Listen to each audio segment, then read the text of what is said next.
Now I invite Professor Kailash Mohapatra for introduction of Professor K.D. Verma Oration. Good morning to all of you. So now we proceed to the second oration of the session, and this is another prestigious oration, Professor K.D. Verma Oration.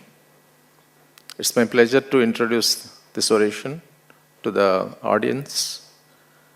Professor K.D. Verma, one of the leading eminent endocrine surgeons of the country and one of the oldest endocrine surgeons, lives in Lucknow. And unfortunately, we lost him last year. Professor K.D. Verma is MS, FICS, FSCS, Diploma in Nuclear Medicine from Germany, the consultant at BIMS Lucknow.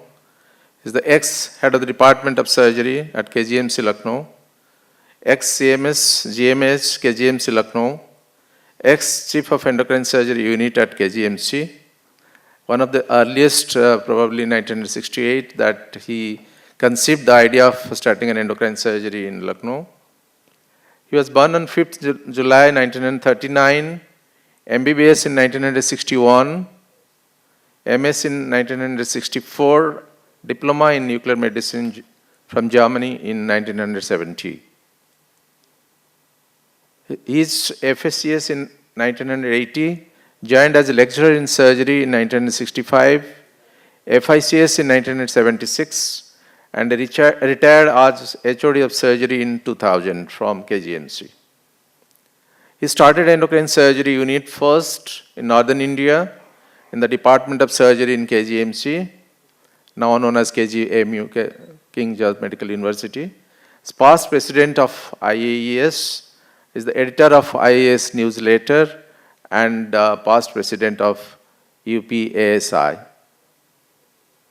He is also the past president of Lucknow College of Surgeons, a member of many national and international bodies, published many papers in national and international papers and reviewed in journals. He left us for heavenly abode in April 2021 last year. This oration has been instituted to honor a great teacher and a pioneer in the field of endocrine surgery. With these few words, I request the speaker of this oration. The next will be the introduction of the oration by Dr. San. Thank you.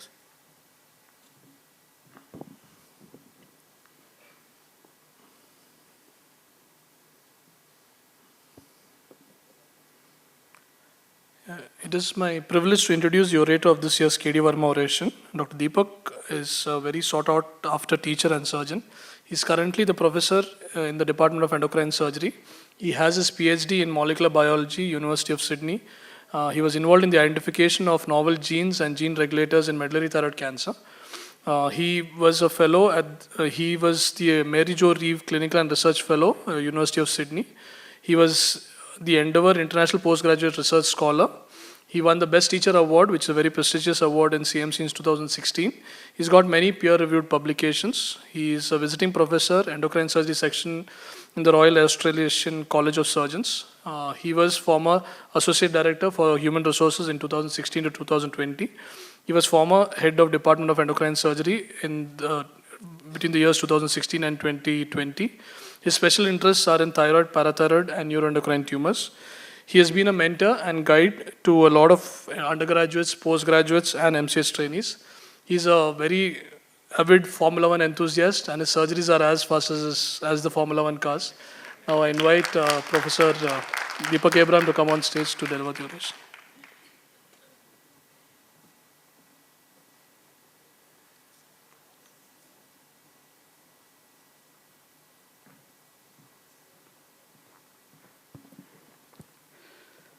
Thank you, Sean. That was a googly. At the outset, I must thank the office bearers of the Indian Association of Endocrine Surgeons for giving me this honor of giving this oration of Professor K.D. Verma. This is the first oration which we are doing in person after his untimely demise. And I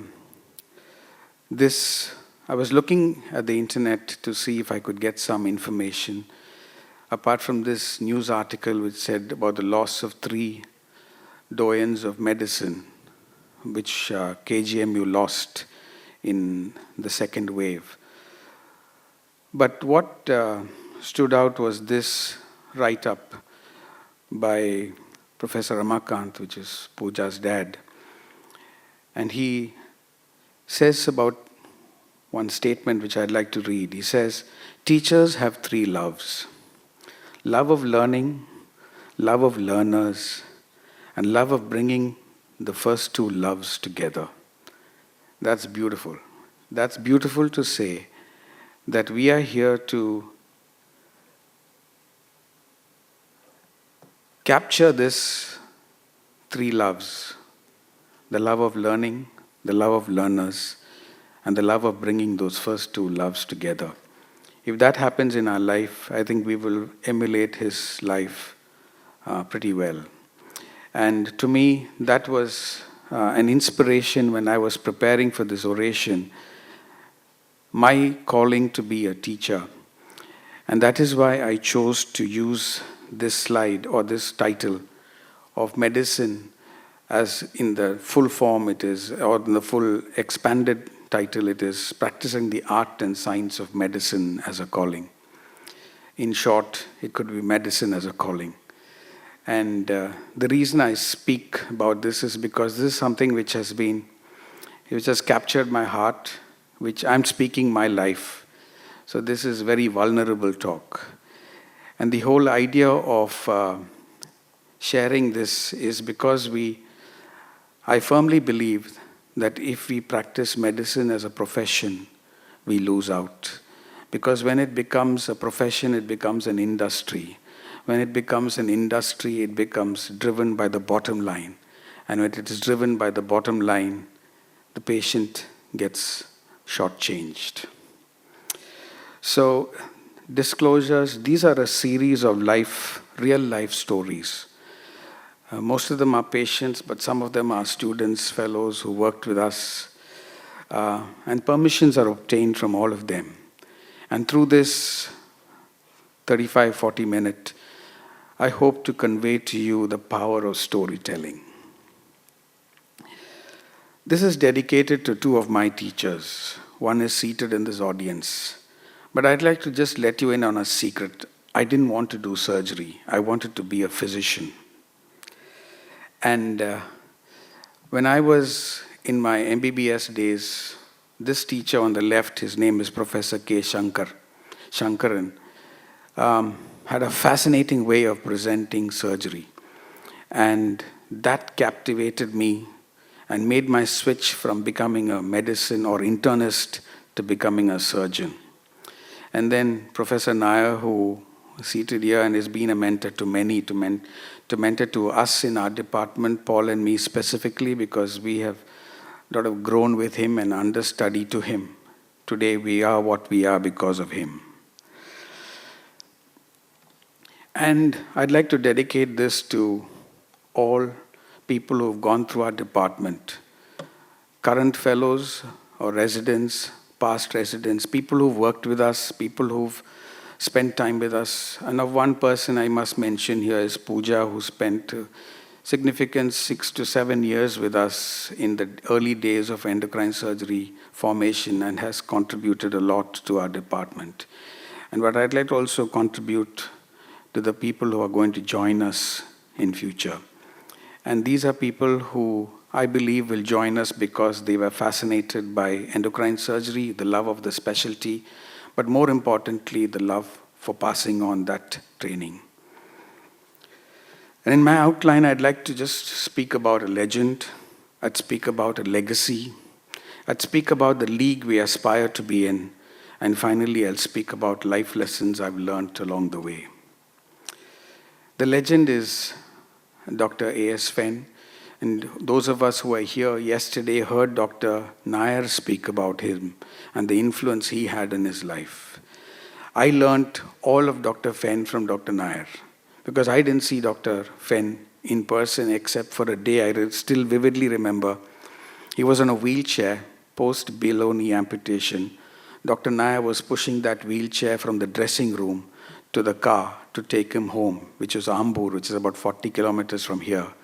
And that was Dr. Nair's connect to Dr. Fenn. But Dr. Fenn was an exquisite surgeon. The story is that he used to do a cholecystectomy in about 10 minutes. With one incision, the abdomen is opened, and when it was a right subcostal, often there's a nick on the liver.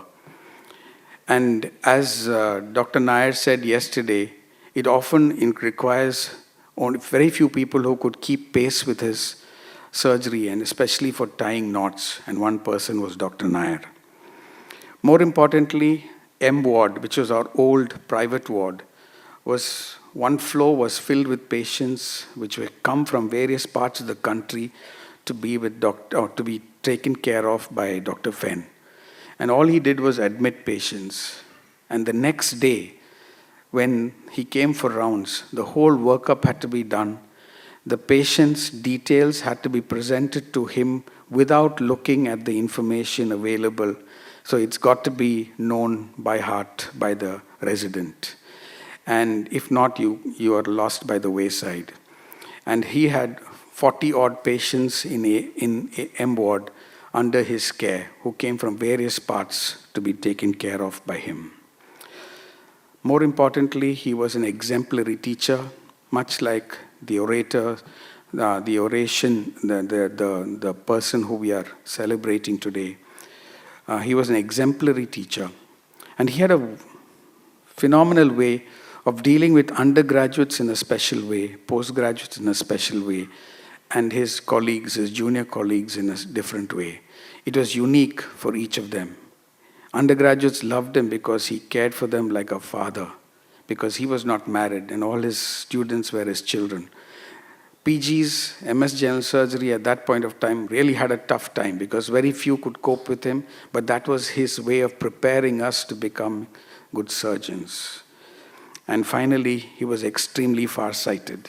And we heard that yesterday. And I say that why? Because, these are registers in our office even today, which has data of all patients documented. And he used to find people to travel to various parts of the country to bring them back for follow-up. And that was how committed he was to data. And this is evident even in these postcards, which we saw last few weeks ago, where we took these pictures, and actually that writing is of Dr. Nair, of follow-up written and says, any problems, no problems, I've asked this patient to come. That was how important it was to document data. And this must have been in the 80s, but there's registers which are there from the 60s, before I was born. So what I learned in this lesson is there's no more powerful leadership tool than your own personal example. And that was the story of Dr. Fenn. Then the legacy he aspired, he envisioned, he identified Dr. Nair as his protege, to whom he took him under as his son. And Dr. Nair and he traveled to various parts of the country and overseas together and to share the work which they had done in Vellore. And I must say that Dr. Nair, to become Dr. Fenn's understudy, it's quite an achievement because it's not often seen to have somebody like person who had come from outside and not trained in Vellore to become the blue-eyed boy of Dr. Fenn. And then Dr. Nair identified three of us, Paul and I who are here, Ben who is right now in the US, who works overseas, primarily a minimally invasive surgeon and more focused on colorectal. This was taken in Australia maybe a decade ago, 2009 in Adelaide when we went for the meeting. I was in Australia at that time. And then This was in 2018 when we went for the Asian meeting, where we have identified the next generation, which is Anish and Sean. And then the further from there, we have Supriya and the others. Verghese now has left his work doing a breast fellowship in the UK. So that legacy is not what I did for myself. It's what I'm doing for the next generation. And all of us, in some way, are building our next generation. And we need to focus on that because that will get us to where we want to go. And the league. I'd like to speak about a few things which is about the department, which is what I say is the league.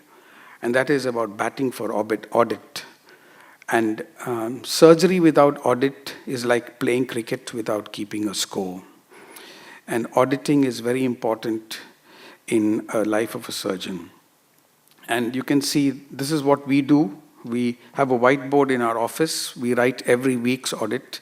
We write the number of thyroidectomies done, and you can see calcium day 1, calcium day 2, PTH, number of cases done. And that gets translated into a register, and that gets further translated into an annual audit, which is presented to the Division of Surgery and also presented to centers of excellence like Lucknow and other places for them to critique us. And this register is very valuable to us.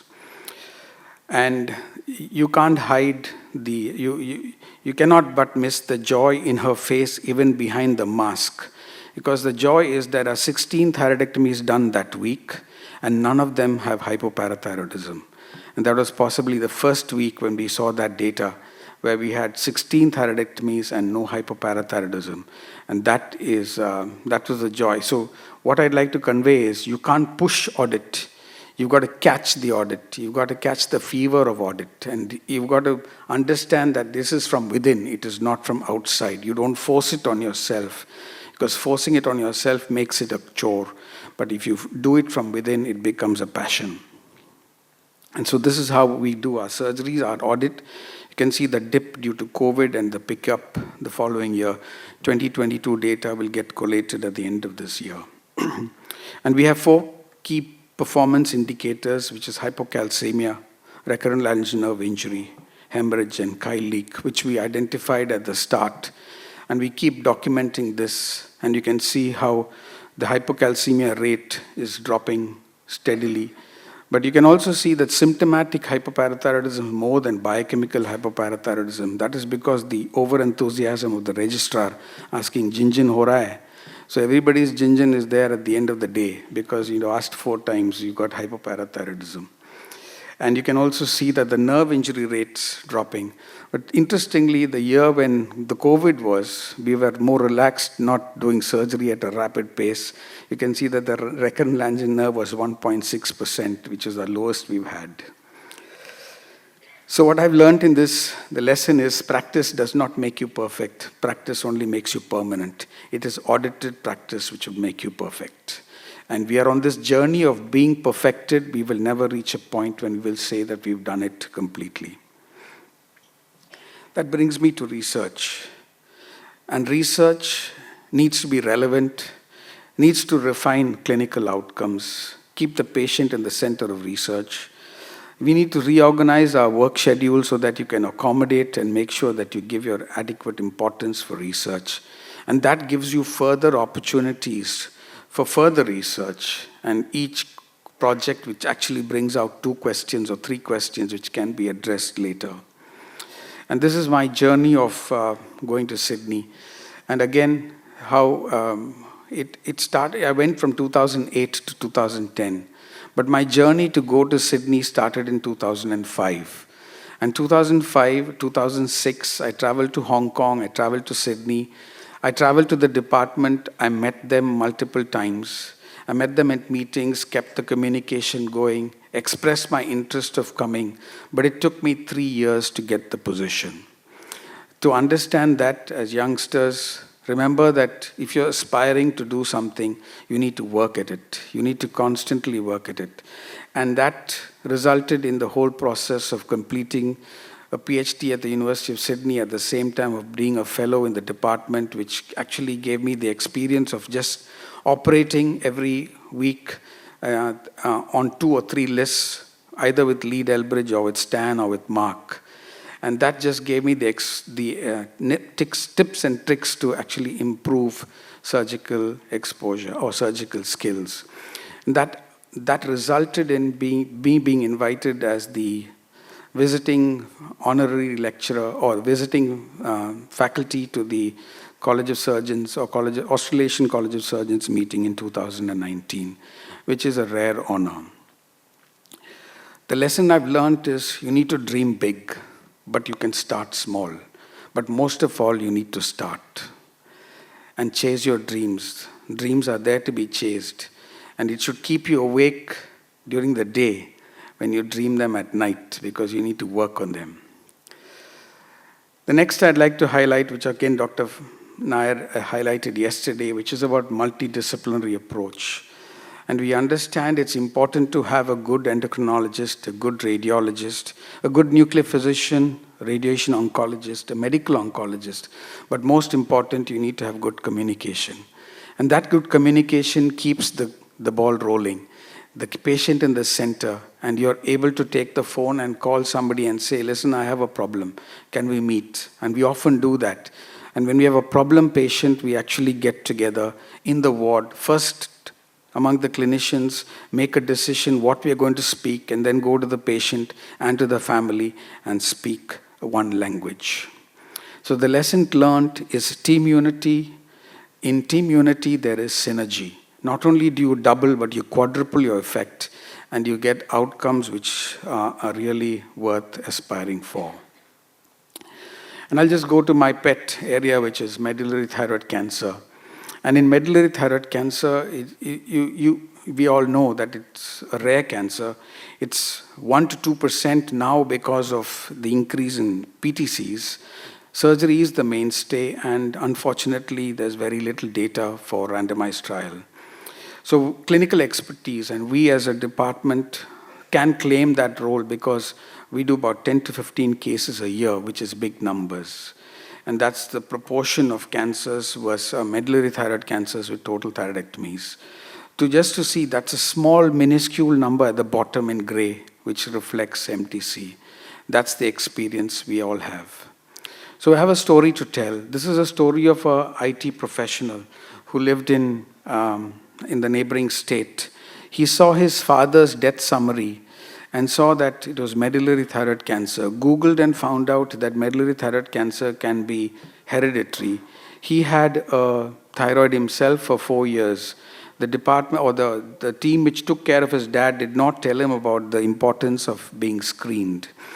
His calcitonin at presentation to us was 30,000 plus, and he had a 634 mutation.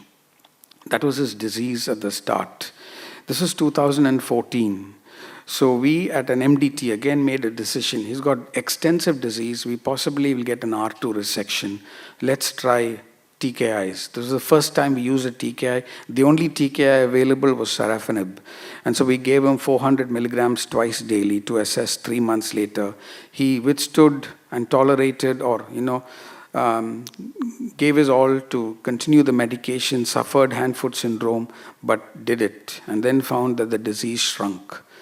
And so in 3 months, we saw that the disease, this was pre and post, and we were able to offer him surgery, and we did a sternotomy, thyroidectomy, mediastinal lymph node dissection, and we left behind some disease on the brachiocephalic, and that was the disease which was removed. But we were able to get bulk of the disease out. His post-operative period was immediately uneventful, dropped drastically from 30,000 to 4,000. And we tried giving him various forms of, this was on a PET scan, we tried PRRT, but it wasn't taking up. MIBG was again a failure. These were roadblocks. And for the transarterial chemoembolization for the liver lesions. Then we had started seeing that the calcitonin went up. And as he was rising, we were looking for options to get him onto a trial. And he himself, he was on the, always on the, looking for trials worldwide. And he would connect with me, and then we would write to the PI. And this was a trial which opened in Singapore, But my boss in Sydney was also the PI for Australia, and through Bruce Robinson, I got connected to National Cancer Center in Singapore, and we got him on what is today a standard of care in the form of selpercatinib. And he got onto this trial, and that's his, you can hear him speak now. It was in August 2014. I reached CMC Vellore after diagnosed with medullary thyroid carcinoma. We first met Dr. Deepak in endocrine surgery department. I stayed around 12 days in hospital after surgery. With the help of Dr. Deepak, we got into a clinical trial in National Cancer Center, Singapore, in October 2018. I must say, all good things in treatment happened to me through CMC Vellore. I am very much thankful to all the doctors in CMC, especially to Dr. Deepak. Thank you, doctor. Please continue your good work. He had a right recurrent angina of palsy. He continues to have it. His calcitonin is in the range of 170. He's alive today. Today he would have been, from our earlier experience, if it was not for the TKI, he possibly would not be there. It was in August 2014. So the lesson I've learned through this is persistence pays off. And when you can work with the patient and get to where you can in terms of what can be offered best, you'll see good outcomes come. This is another story, and I'd like to tell you this story. This is inevitable, and that is talking about complications. If a surgeon speaks about that I have no complications, there are either two things which can happen. One, he's not operating, or two, he's lying. And so it's often the latter. And here is a story of, again, a physician, a radiologist from a neighboring state. He came to us on a wheelchair. He was 125 kilos, 149 centimeters in height.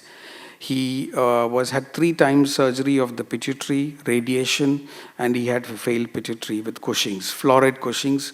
He was stuck in COVID. He couldn't travel. He came to us with all ulcers and leaking of fluid from his body.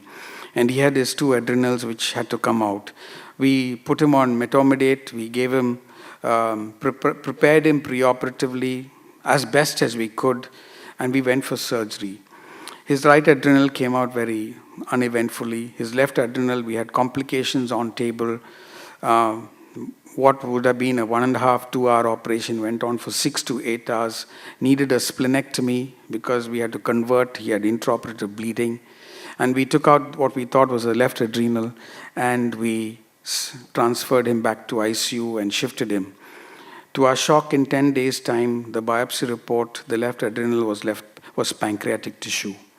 The adrenal was not taken out. His Cushing's did not subside. His cortisol levels were still high. He went through a bleed again, secondary hemorrhage. We had to embolize him, and we almost lost him. We worked on him for 2 months, and before he could actually walk out of hospital. Today he is riding a cycle. You can see his Cushing's, the effect of that bilateral adrenalectomy because of the Nelson syndrome. I visited him at his home, and to see him walking where he should have gone in a coffin. And that is the story of complications. But a lesson you've learned is stick close to your patients, stick closest to those who have complications. And no matter what measures are taken, doctors will sometimes falter. And it isn't reasonable to ask that we achieve perfection. What is reasonable is to ask that we never cease to aim for it. This is another story. And this is the story of a young doctor again. This is an amazing story. This is a story of an orphan who against all odds became a physician.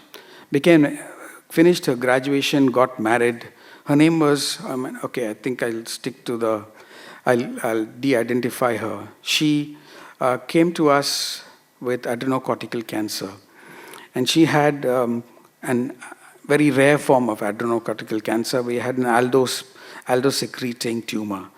And she came with us We operated on her, did an R0 resection. We had to open her vena cava to take out a thrombus, but we did a good operation, and I knew that it was good. But in 1 year, she came back with recurrence.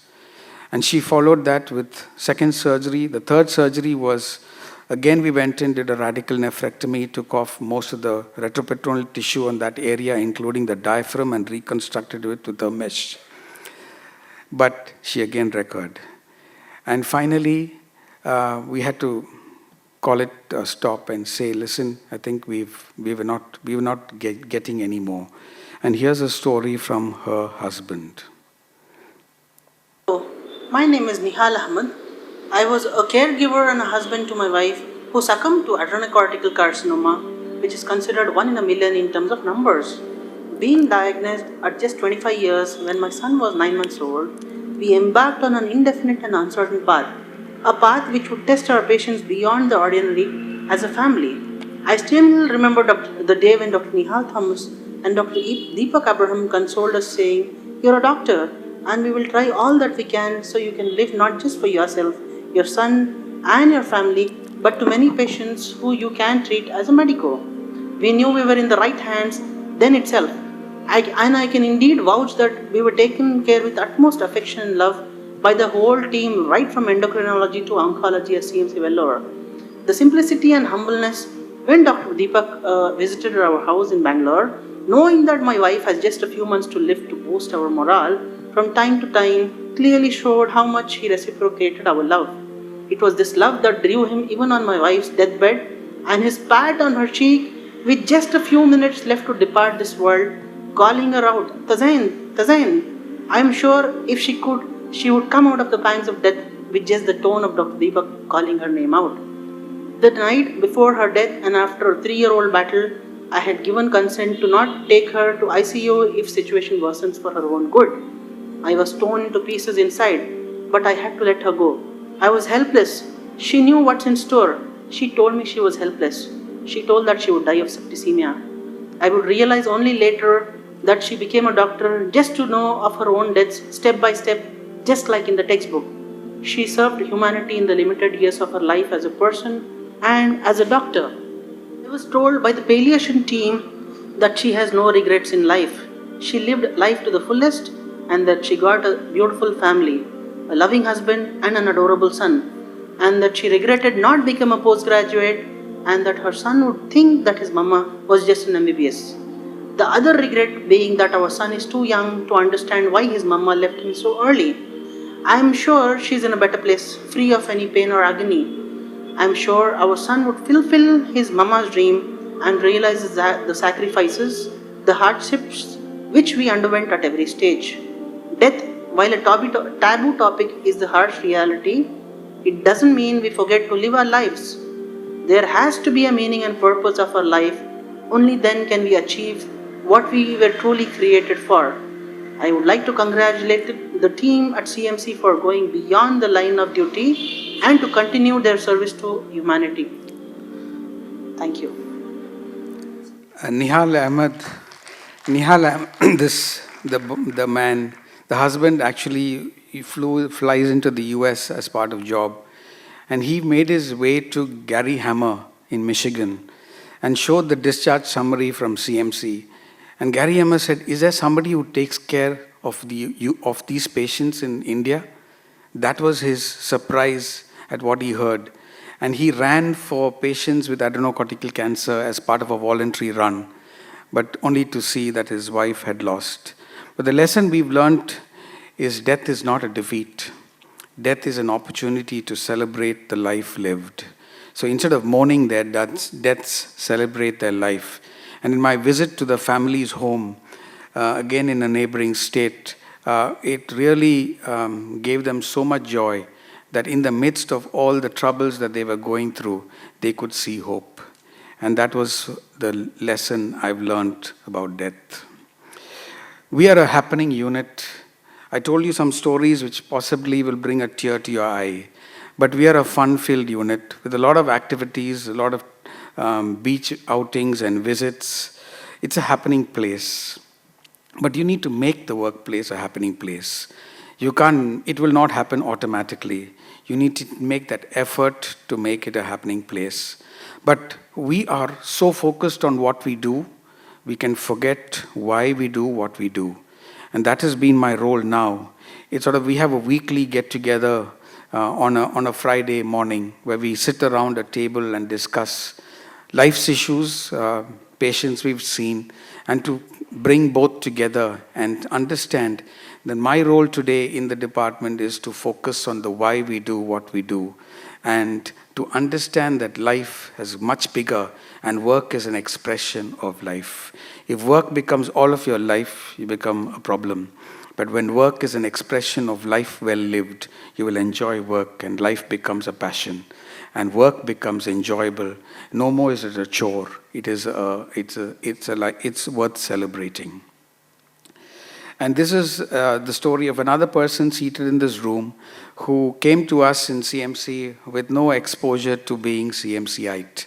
And she sat around these Friday meetings, and at the end of 3 years, she came up to me and said, "Sir, you've become my mentor.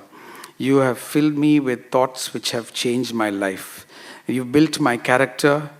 I understand why we do what we do. I've inculcated values for life, and I learned from sharing others' experiences." And these were in her words, which she shared with me a few years ago, or maybe a year ago, when I traveled to visit her close to her place. And the league lessons are: be a part of the minority, not the majority. Be the voice for the voiceless. Take the low road less traveled. God is the waymaker. We will be the salt, the light, and the city on the hill. When I say league, it means the department lessons. So the small changes we make big impact. So being excellent is different from doing excellently well. Being excellent is an attitude. Doing excellent is a goal. When you do excellently well, everything becomes you need to achieve. You're willing to trample on other people's toes to get to that excellent point, because that is a goal. Being excellent is a habit. It's an attitude which is from within. You're willing to let others grow, and that will help you and the department to grow. And I, as a senior surgeon now, my role is to make sure that juniors who follow me or come my way, that I convey this fact that we need to be excellent and not just do excellently well. Now I'm going to share my own story, which is my life lessons I've learned. And so it's very personal, very vulnerable, so please bear with me. This is something which I mean, as a youngster did, and somebody said, read the book of Proverbs. It's a book in the Bible. There's 31 chapters. You read one chapter a day. You'll read it 12 times a year. You read it 5 times in your life. You'll never be the same person. It's true for me. I was a youngster. I studied in a government medical college. I didn't know what to do. This was a verse which sort of inspired me to go ahead and ask a question to myself. And this was a lunchtime rendezvous when my mentor said, ask 3 questions and see what happens at the end of a year. So 3 questions are: where do you want me to go? What do you want me to do with my life? And what is my calling?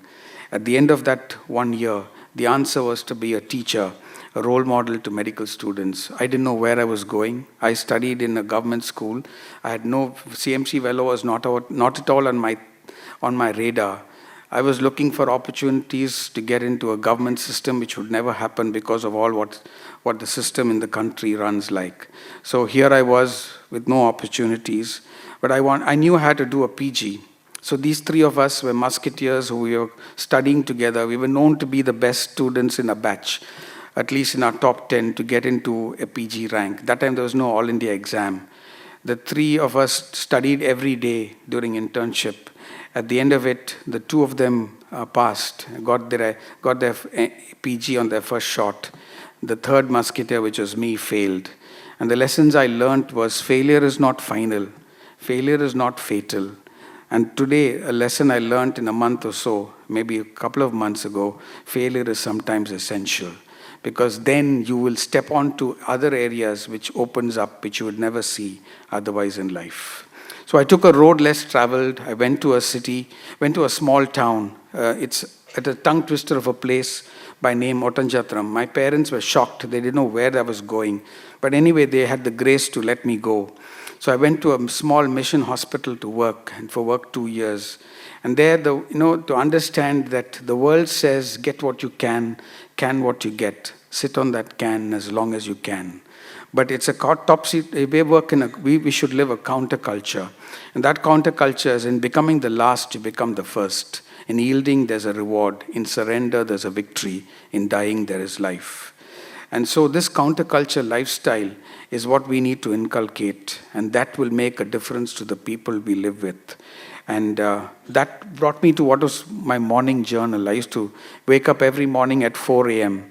And this would be what I write down to understand what life is for me and where do I go. And this has nothing to do with medicine, it's just about living. And this, I realized I was a foul. And today I still do that. I wake up every morning. And that becomes my best morning hour. And that's where I put all these thoughts together. So I've understood my calling, and that was to be a teacher. Ignite your passion and find your calling. That would be my charge to you who are following here. And this is what Sir taught me. He says, be excellent, be humble. Be willing and be others-oriented. You be willing to let people grow. And you may sometimes have to be trampled upon. And he said that in not so many words, but yes, that was true. But today, I can see that happening. I started here in 2002 as a career, primarily just to come to teach students. I didn't know where I was going, but not only in the classroom, but outside of the classroom, in retreats and in outings together. But 2 decades later, I was awarded the best teacher in CMC in 2016, which is something to look forward to. And that something which made me understand that I fulfilled my calling. It was not that I was achieving it, but fulfilled my calling. And you can see that this is the words which the students themselves frame on the plaque. It says, his gentleness and love while teaching or examining a patient has always amazed his students. Beyond the brilliance of his teaching, he was an inspiration to all.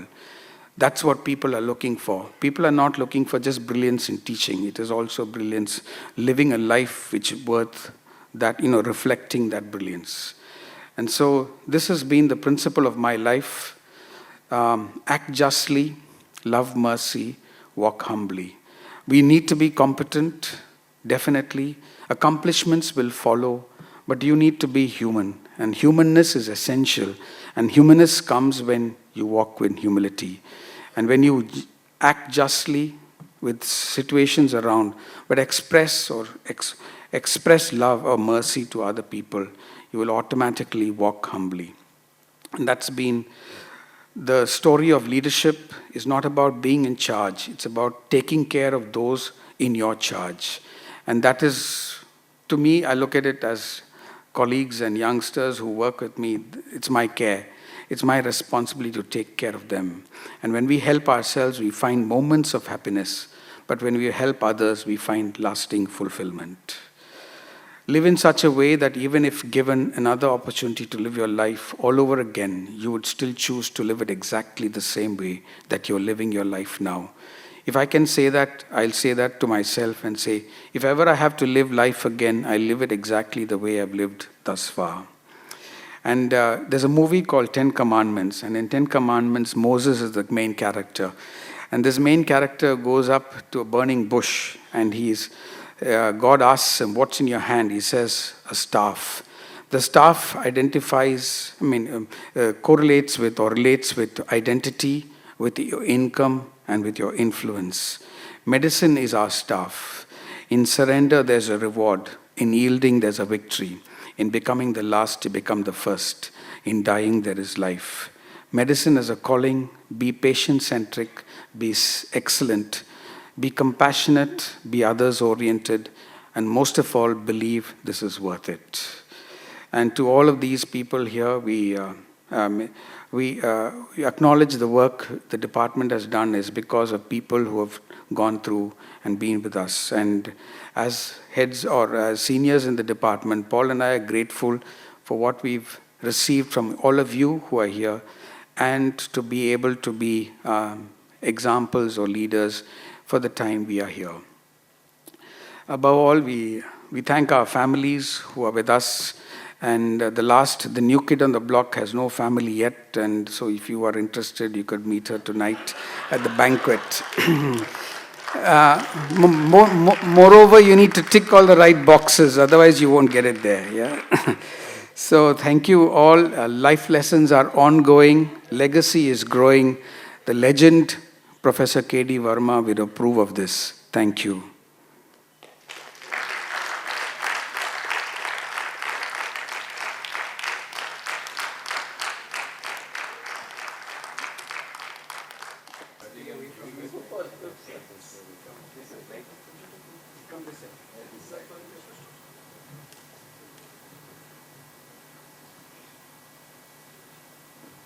Big round of applause to Dr.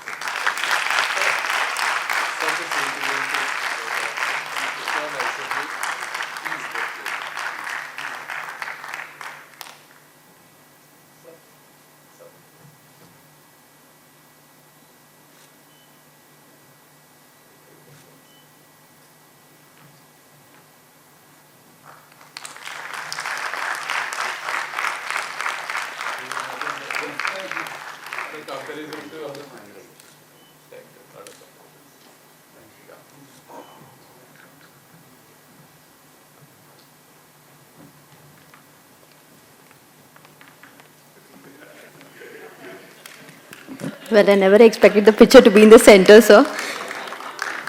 Moving on to the next part of the session, I call upon Dr. Pradeep PV, sir, for introduction of presidential oration. After that great oration, I'm sure it just opened our eyes to the practice we are doing. We now have the presidential oration. It's customary to have a presidential oration as part of our national meet every year. We have had we have had past 22 presidents and we had orations. And this time we have Professor Kailash Mohapatra, who will be giving the presidential oration. And the orator will be introduced by Professor Maruthu Pandian. Good morning to all of you. I'm happy to read out the profile of Professor Kailash Chandra Mohapatra, our president of IAES, to deliver this oration. Professor Dr. Kailash Chandra Mohapatra graduated from SCB Medical College, Cuttack in General Surgery. After 2 years of serving in rural service, he joined as a faculty in the Department of Surgery at SCB Medical College. He was then elevated to the post of Professor of Surgery and head of the department. Professor Mohapatra undertook a short course in endocrine surgery from AGPJ, Lucknow. He is one of the earliest members of IAES right from 1994 and became the EC member in 1999 and vice president in 2010. He was the organizing secretary of 14th annual conference of IAES held at Bhubaneswar, Orisha. He has contributed immensely to the development of endocrine surgery in India, most importantly in Eastern India. He has made national and international publication to his credit. With these few words, I invite our president to deliver this oration. Thank you. Deepak has made my position here very difficult. I don't know how to, I'm not a good orator. I remember I met Deepak in Hong Kong in 2006. He was a young boy. And he has gone for a fellowship in Hong Kong, in Queen's Mary Hospital there. Deepak, you remember this? Where is he? Gone. And is Deepak learning or it's Deepak shadowing? I don't know. But his scintillating speech has, made all of us spellbound. So, friends, this is our 24th annual conference of the Indian Association of Endocrine Surgeons. Our respected incoming President, Professor Maruthu Pandian, thank you for your kind words of introduction. Professor Aravindan Nair, Professor Paul, Professor Amit, Professor Pradeep, who is the President-elect. The organizing team of this conference, Team Paul, and all his Son as organizing secretary, Supriya, Priyanka, and all others who have made us very, very pleasant in this place with their hospitality. Thank you very much. All the ex-presidents of IAES, present executive members of IAES, and delegates, friends, colleagues and friends and residents. I appreciate the honor and privilege of serving as your president over the past 1 year, a unique opportunity to give back to the organization that has been so instrumental in shaping my career. The pandemic, as you know, of COVID touched each of us, made our personal and professional life horrible, with a lot of upheavals. Now the impulse is to retreat back into our own usual lives. Even we didn't know 3 months back that this conference could be offline. I'm humbled by the outpouring and dedication and support, as well as friendship of the entire membership, which has faced love, affection to me in an enormous way, more than that of a family. I owe my gratefulness and thankfulness to one and all who are the embodiment of Indian Association of Endocrine Surgeons. In the midst of such a wonderful campus of CMC Vellore, being sumptuous of its natural beauty and tranquility, serenity, hospitality, I have no words to describe my feelings. It is like a rejuvenation of life after a dreadful event that passed away. Vellore is a historic old city of temples and multicultural, with beautiful rocky mountains, and most importantly known worldwide and to every state of our country. Every state, I repeat, every state of our country, Vellore is known for as the Mecca of medical treatment. Deepak has already hinted at that. The dedication, sacrifice of the doctors over here that recalls in every village of India. People around all nook and corner of the country come to this hospital for cure.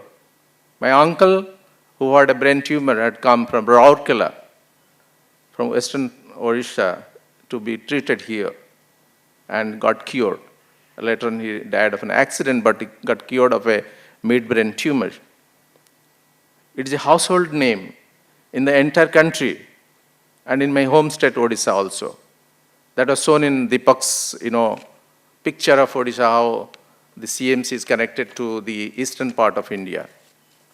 So with these few words, I don't know if I can influence you with some of my slides, which have. So I bring greetings from my state, Odisha, who is known as a state of serene, sublime, and scenic, with a lot of mountains, forests, and beautiful lakes. One of the largest lake in the world, Chilika Lake, with so many birds. In lakhs, they come from Siberia and other parts of the world during the winter season. And monuments of, many monuments which are heritages, like Sun Temple, Jagannath Temple, and all of this.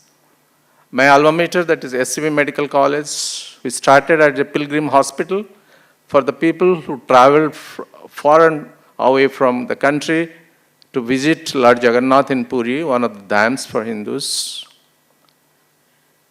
That became a medical school, and finally in 1944, became a medical college. So we just completed our 75 years of, that's the Platinum Jubilee celebration of SCB Medical College, which is my alma mater. I bring blessings from Lord Jagannath, the deity whom we worship almost every day, and famous for the biggest festival on earth, that is the Rath Yatra, where the Lord comes out from the sanctum sanctorium and travels to his birthplace. This is the picture of the temple, and I wish if you can come to Odisha, I'll definitely take you around those places. Endocrine surgery as of now, Professor Paul is there. I have just quoted the whole spectrum. Last year he delivered this speech in his presidential oration. It comprises of all beautiful glands. It's a relatively new specialty. It's sophisticated, it's accomplished, and it's decent. Not only it's a decent branch, but the people in endocrine surgery, as Deepak said, are very, very decent. And I find it in CMC. And full of challenges, future challenges. And minimally invasive surgery has been indented into, endocrine surgery in the form of laparoscopic, retroperitoneoscopic adrenalectomy, focused minimally invasive daycare parathyroidectomy become standard operative procedures now. Of late, the aesthetic thyroid surgery like endoscopic and robotics are increasingly being performed and being popular in some of the countries. An era of endoscopic and robotic endocrine surgery is developing very fast. Not so much in our country, it has started developing, and it will be challenging for us to undertake such trainings and workshops and courses on a regular basis. General surgery residents are now showing a lot of interest in endocrine surgery for a career due to bright academic future. But the fact remains that still a large chunk of endocrine surgery cases are operated by non-endocrine surgeons. This is due to the scarcity of endocrine surgeons all over the world and also in our country. There are a lot of articles where many of our endocrine surgeons are performed by low-volume surgeons or non-endocrine surgeons. So this is a very worrisome factor and a concern, serious concern, which must be looked after by all of us, by endocrine societies, centers of excellence in endocrine. So we should negotiate with the governments in different states and try to make more, streets, more structured curriculums for training endocrine surgeons in our country. Endocrine surgeons has to operate upon complex cases and cases referred from non-endocrine centers with inappropriate surgery and recurrence. And endocrine surgery is a multidisciplinary team work. Thyroid nodule is the most common endocrine problem, and thyroidectomy is the most common surgery performed in endocrine surgery. Thyroid cancer cases are on the rise due to better diagnostics, awareness, and not only that, it is rising due to different reasons. Similarly, other endocrine surgical cases such as parathyroid, adrenal, Mann syndromes are also being diagnosed by endocrinologists, physicians, nephrologists due to increased awareness and referred for surgery. Thus, there is an increasing workload on endocrine surgeons. In darkness dwells the people which knows its annals not. This is the inscription on the grand facade of 1923 Clements Library building. The importance of this being that we must know our history, how endocrine surgery developed, more specifically the thyroid surgery, and how it took many years to develop thyroid surgery the history of this is of paramount importance for all of us to know. So it started from like horrid butchery and now to supreme triumph that these endocrine surgeons have achieved so much of perfection in their surgery that endocrine surgery has become a less complicated surgery. You can say complications are very, very minimal. Thyroid surgery has traveled a long path of crests and troughs. Till mid-19th century, thyroid surgery was in shambles, commented as butchery, bloodbath, bereavement to family, and it was denounced by French Academy of Medicine and Catholic churches that nobody should attempt to do a thyroid surgery. It is so happened that the surgeons were separated from physicians and surgery was denounced and it went to the barber's hand. Thyroid surgery mortality was as high as 40%. And two persons like Gross and Liston, they commented that any attempt at thyroidectomy is incompatible to life and must not be attempted. And said no sensible man will attempt to extirpate a goitrous thyroid gland. Every step he takes will be envisioned with difficulty. Every stroke of his knife will be followed by a torrent of blood, and lucky will it be for him if his victim lives long enough to enable him to finish his horrid butchery. So thyroid surgery went into oblivion. But after every downfall, there is a resurgence, So there was a renaissance, an era of renaissance came in thyroid surgery, which took around some 150 years, 100 years. So towards the end of 19th century, 20th century, that was marked by three inventions, which are anesthesia, antisepsis, and hemostatic forceps. Those came into practice. The surgeons, they become more meticulous.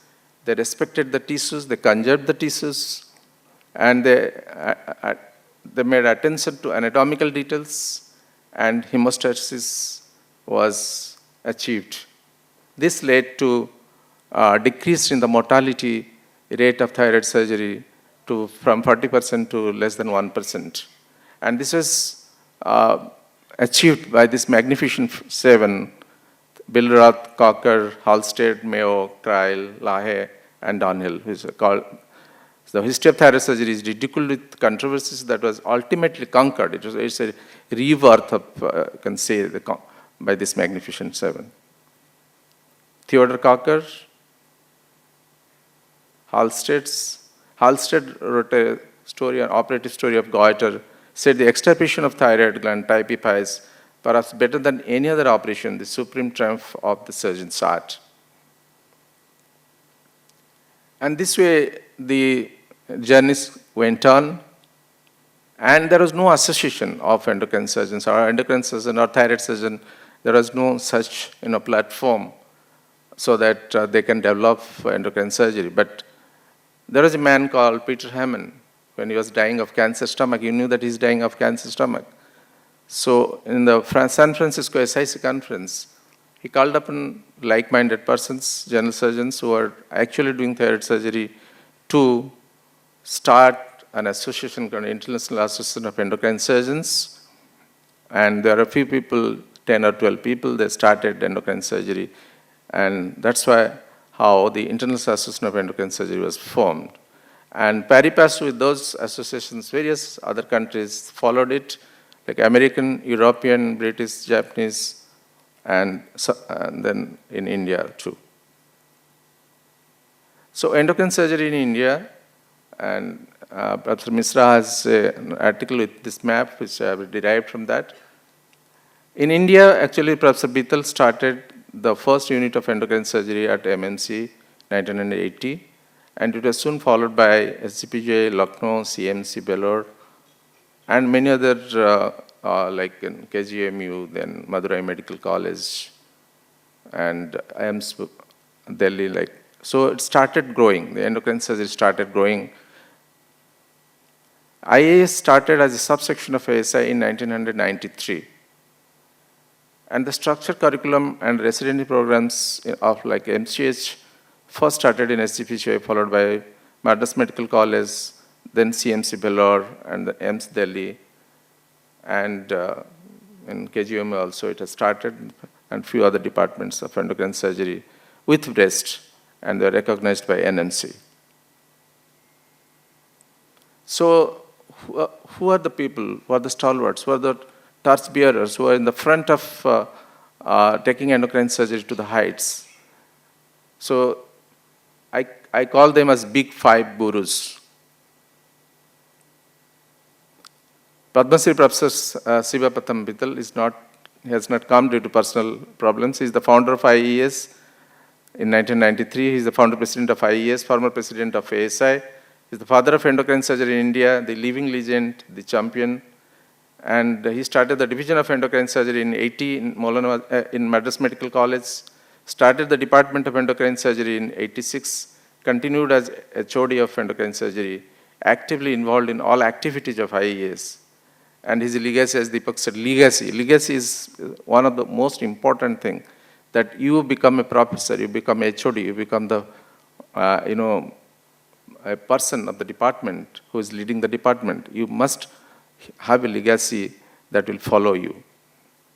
And that's when he started, MCS course was started in 2007 in Madras Medical College. Professor K.D. Verma, you just heard about Professor K.D. Verma and what Deepak said about his, loved learners, and the combination of all these things. Is a visionary who taught how a teacher should really be. He had the vision of creating a separate endocrine surgery department out of surgery department in 1968, and first to bring nuclear medicine concept to Lucknow from Germany. He authored many internationally recognized books. Professor Jothi Ramalingam, another sparking gem of surgery.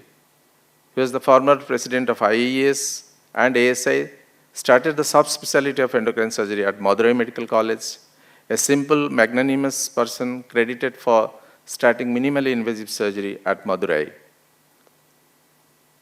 Professor S.K. Mishra, another guru, he was an astute academician.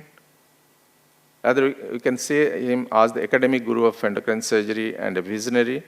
He brought a turnaround revolution to the subspecialty of endocrine surgery at SGPGI, making it a world-class department, conducted state-of-the-art PGCMEs courses every 2 years, started short-term training program, PDCC in 1997, MCH in endocrine surgery in 2005. Telemedicine endocrine surgery was his creation, with endocrine surgeons from India and abroad participating in teleconferencings. FESTA, an organization he started to develop endocrine surgery.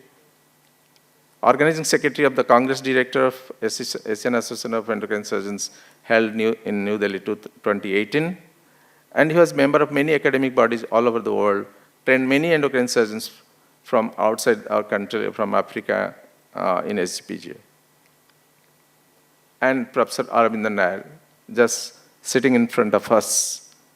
The man who we have already heard from yesterday, we heard his speech yesterday, and today Deepak showed how great a man he is, how much he has contributed to this Vellore, to the Department of Surgery and then Endocrine Surgery. He was the past head of endocrine surgery at Vellore, inspiring teacher and a sound academician, simple but eminent endocrine surgeon, teacher who contributed immensely to the development and advancement of endocrine surgery in the country, and started an MCH endocrine surgery course at CMC Vellore. I remember when we were organizing conferences, in endocrine surgery in Odisha, we invited in 1990 when Professor Aravindan Nair traveled in a train, and we are waiting for him to receive him in the Cuttack railway station. He was with his shorts, and we could not single out from the people getting down at. Finally, he introduced himself to us that I am Professor Aravindan Nair.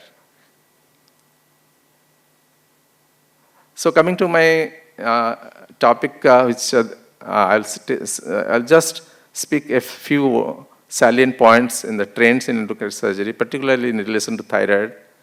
Trend, what is a trend? Trend is a general direction in which something is developing or changing. In medical science, it is changing to new innovations, new practices, new equipments, new types of surgery. And this should be judiciously adopted, not out of curiosity. And few of them are aesthetic thyroid surgery or cosmetic thyroid surgery, whatever you say, or remote access thyroid surgery, to avoid a scar, which is one of the most important stigma of having anterior neck scar, there for these surgeries. Intraoperative nerve monitoring, we have heard a lot about from parathyroid gland angiography, we heard from Dr. Tripones. Intraoperative nerve monitoring, IONM. These are to identify the two important structures, anatomical structures, are very important in thyroid surgery, is the recurrent laryngeal nerve preservation and safeguarding of the parathyroids. And some of the non-ablative procedures to ablate the thyroid nodules, which are actually, as surgeries contraindicated, or there is some necessity to do that.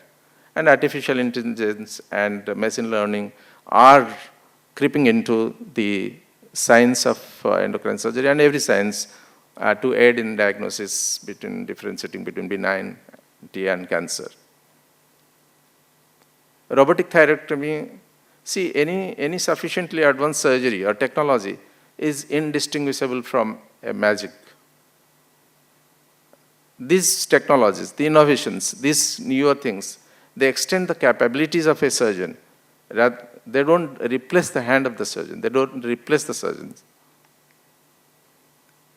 Coming to a few things about aesthetic thyroid surgery, it was developed way back in 1996 by Gagner as minimally invasive surgery of the neck. Then in 1998, Mikoli started the minimally invasive video-assisted thyroidectomy with MIVAT. In 1998, same time, Professor Shimizu in Japan started the first remote access thyroidectomy.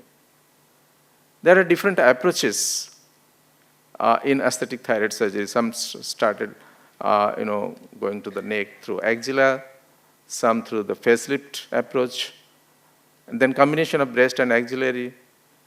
And the recent addition to this is a vestibular approach, the TOEVA by Anwang et al., and the rabbit approach of robotic thyroidectomy by Nayak et al. So these are the various modalities of aesthetic thyroid surgery.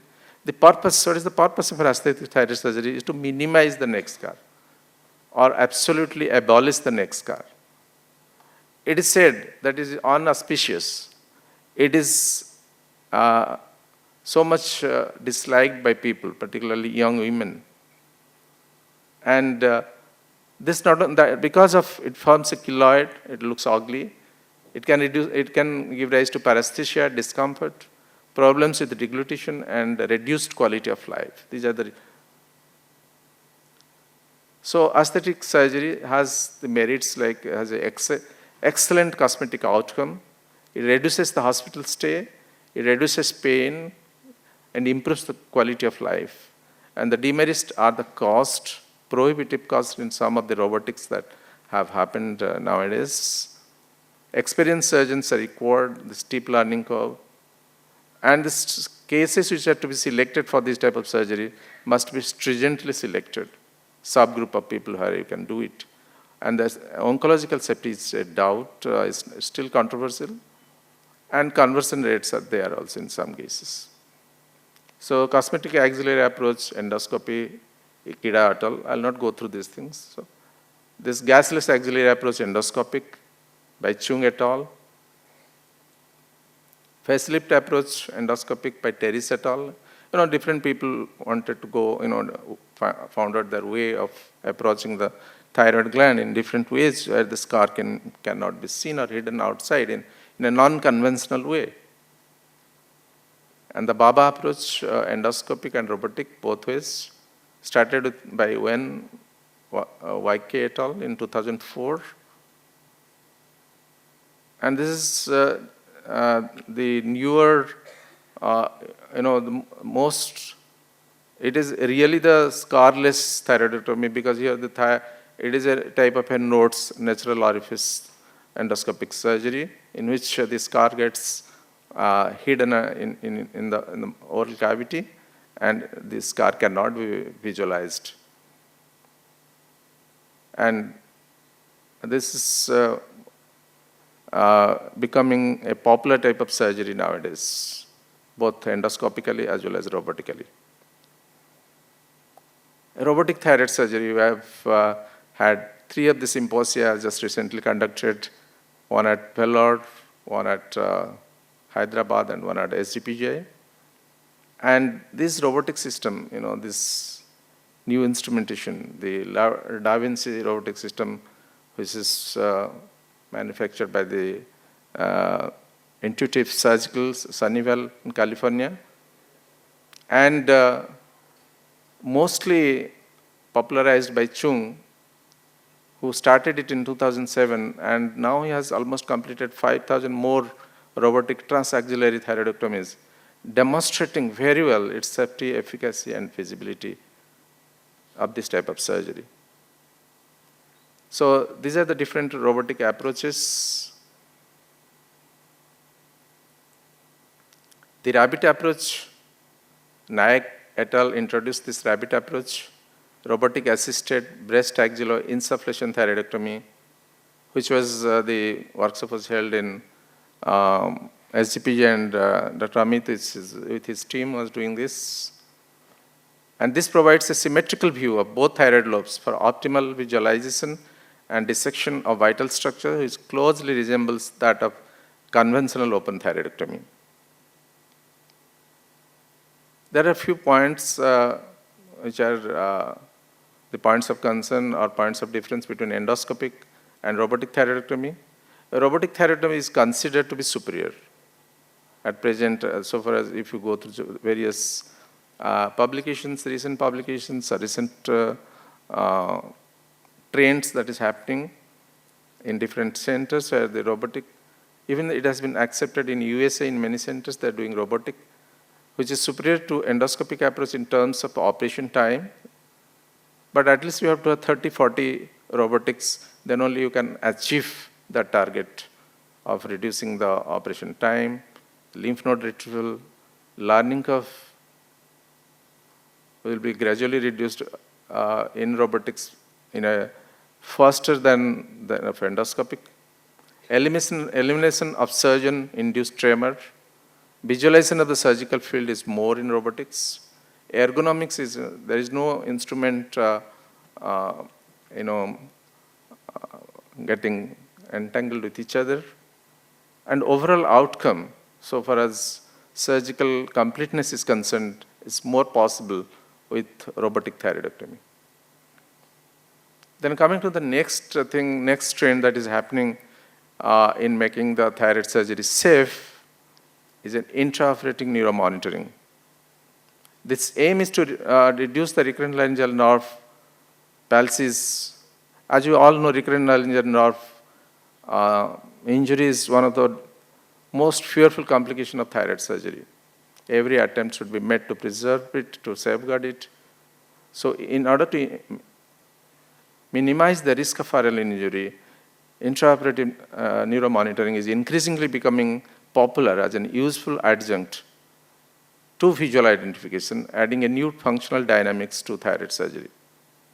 The indications of IONMs are high-risk thyroid, not in every case that you are going to use this equipment, but in high-risk thyroidotomies like reoperative thyroid surgery, invasive malignant goiters requiring central compartment neck dissections, retrosternal goiters, large multinodal goiters, large thyrotoxic goiters, that this technology is very much helpful to find out the recurrent laryngeal, to identify and safeguard it.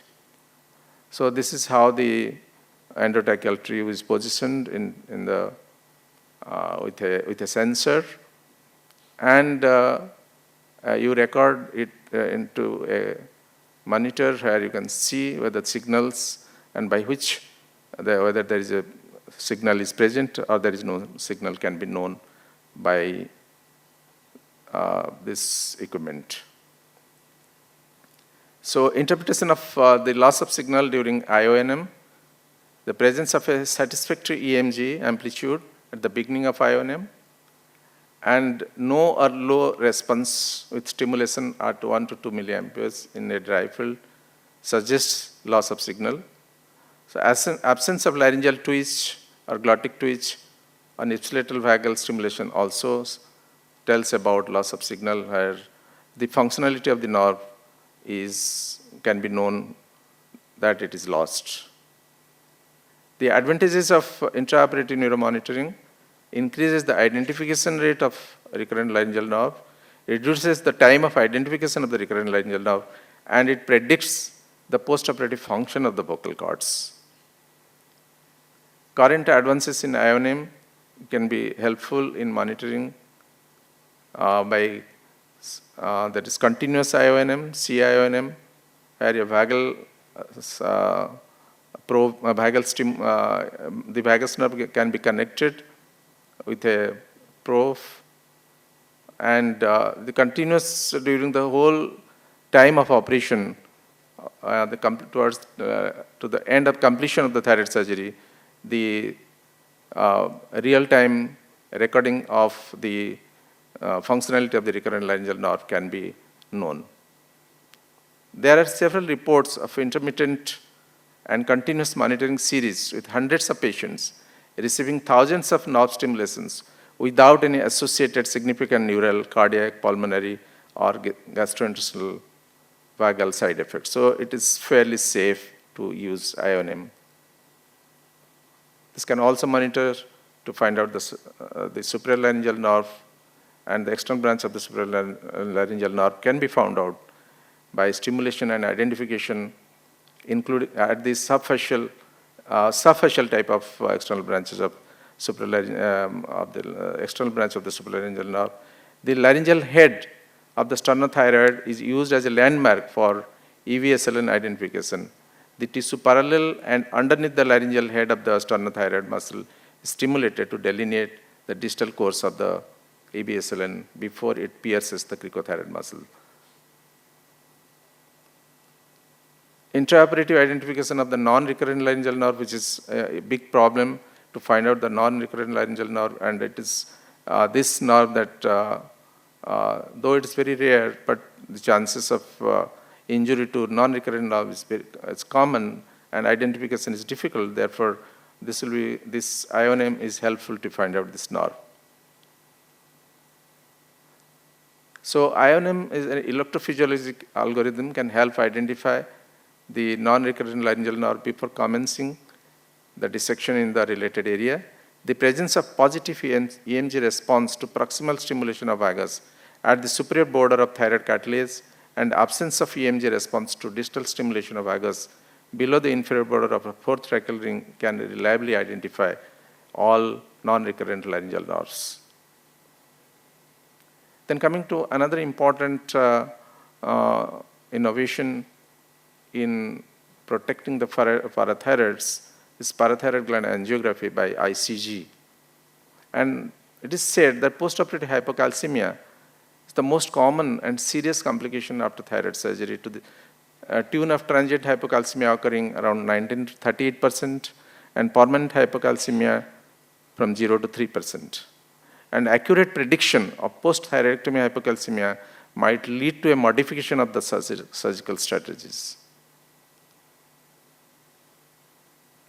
Indocyanine green is about that. And we have seen the pictures that Triponis very nicely demonstrated how the viability of at the completion of autofluorescence, as he said, is not the important thing to know the functionality of the parathyroid, but it is ICG which can definitely say us that this parathyroid is functional. That means it's vascular. And if we can save this parathyroid, definitely we are going to prevent hypocalcemia postoperatively. And if we can save at least one parathyroid, then the postoperative hypocalcemia, calcium level and PTS level will be normal. So these are the devices used. So what are the merits of this indocyanine green angiography? The merits are limiting trauma to the parathyroid gland during surgery. It allows each gland to be evaluated separately. It allows change in the management of the parathyroid gland. That means whether the parathyroid gland is devascularized during surgery, then need to report to auto implant, and allow change in the management of the extent of surgery. But demerits are there, like lack of uniform grading system, difficulty in identifying the parathyroid glands with certainty, and subjective nature of the visual and ICG scores. We have just started a ongoing project in our medical college in collaboration with the Department of Surgery and Endocrine Surgery. And this is a prospective study on intraoperative use of indocyanine green using fluorescence, ICG fluorescence for identification and preservation of parathyroid gland during surgery. The aim and objective of our study is to have a preliminary study which aims to standardize ICG fluorescence angiography findings, which can help us in high-risk thyroidectomies. So this is the methodology one of our postgraduate will be presenting today. And this is our preliminary findings. We have done only in 7 cases, 22 parathyroids being encountered, out of which 16 were visualized by naked eye, and 12 were visualized by ICG having vascularity. And total number of avascular glands were 2, which were implanted. So it's an ongoing project that we have taken off. So our findings in this study suggest that ICG parathyroid angiography, this is a very initial conclusion to make, but the initial experience in this study is quite promising, and we propose to extend its use in high-risk thyroidectomies after standardization of the technique and analysis of our findings are made final. So there are some non-operative thyroid ablation techniques. I will not tell much about these things. These can be taken in the armamentarium of an endocrine surgeon, like percutaneous ethanol injection, radiofrequency ablations, and high-intensity focused ultrasound, HIFU. This is how HIFU is a new technique. It's controversial, has been used in many centers, but the advantages are it induces a focused thermal tissue destruction of up to 85 degrees centigrade to treat a wide variety of benign and malignant query while completely avoiding the placement of devices through the skin. There are strict criteria of selection. The target nodule has to be benign in nature.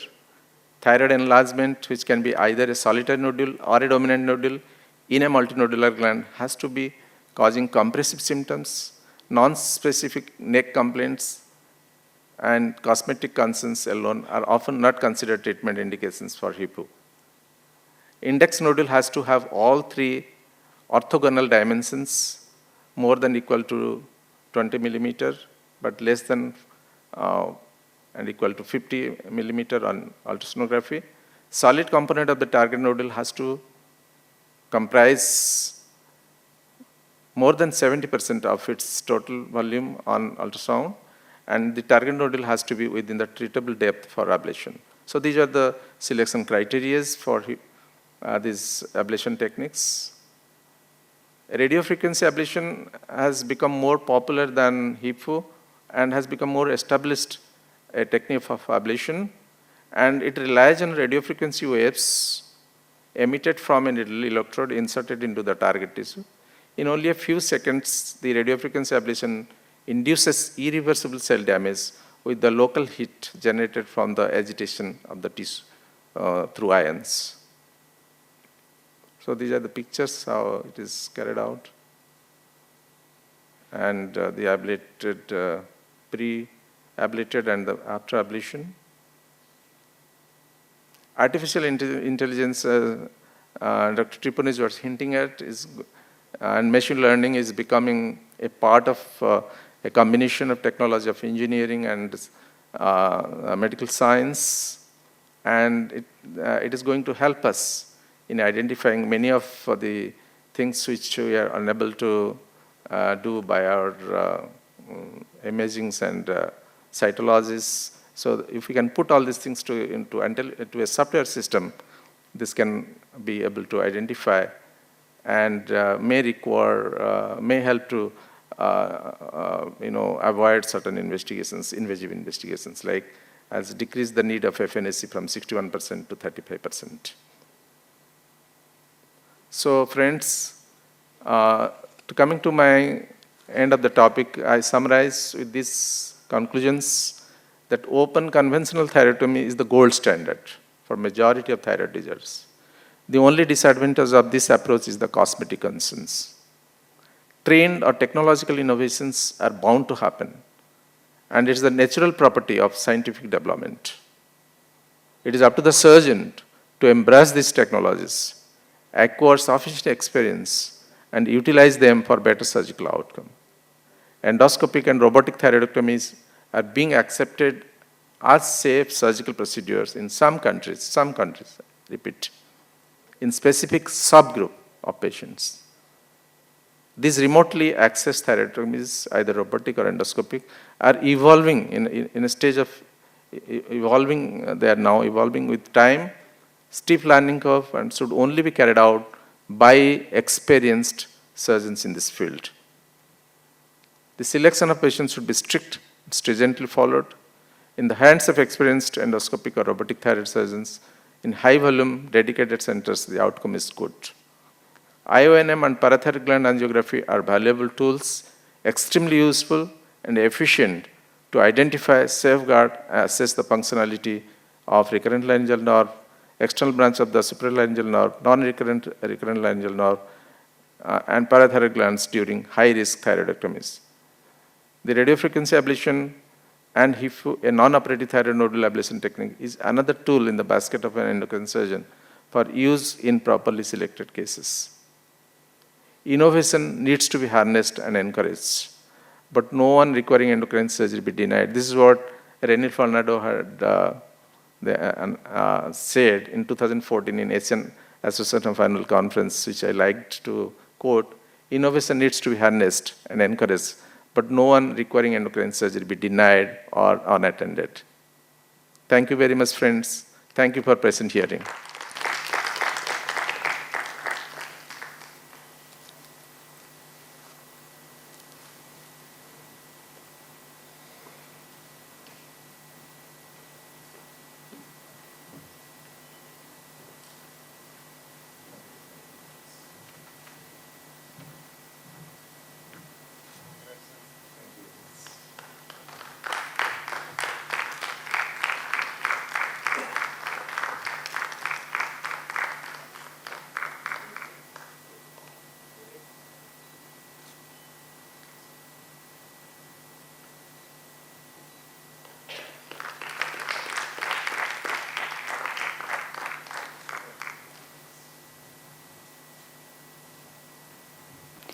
We have concluded the third session of the day. Now we'll have poster presentation. I request all the presenters of the posters as well as the judges, Dr. Dipendra Singh, Dr. Ranjit Sukumar, and Dr. Sunil Barua, to please assemble near the reception. Another thing is that the ones who have submitted the non-academic photos, I request them to please go to the reception, write their names behind the picture submitted so that we can identify you. Third, lunch is ready. It's been arranged behind the auditorium. At 1:30, I request all of you to please assemble back in the auditorium as Sabha sir will be conducting the IAESCON quiz. Thank you.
all these are movie songs. Like first 6 will be from this year. And there's a question, simple question to it. This anybody can answer. Then after 4 such things, we go to the formal quiz. Formal quiz is Chennai IAESCON 2009 quiz, where there will be a winner. Winner is a resident actually, and you can interchange and correct your papers. And so coming to the interactive quiz, it's like, so coming to the first song. Sorry.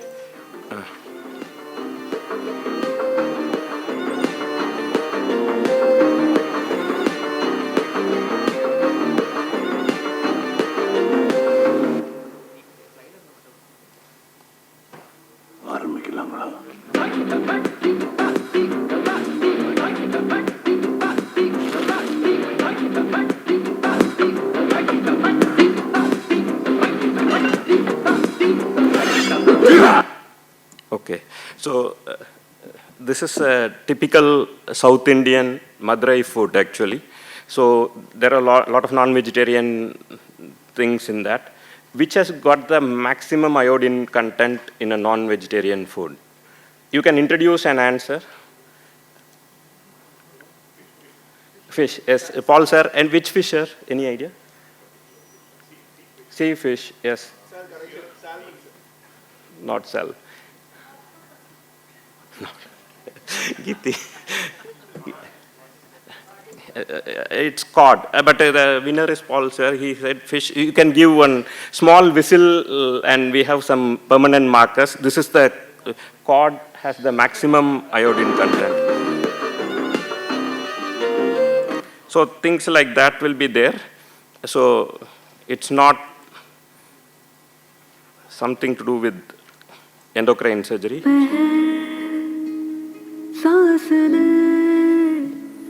I'm not asking which movie. Most people would have seen this movie actually.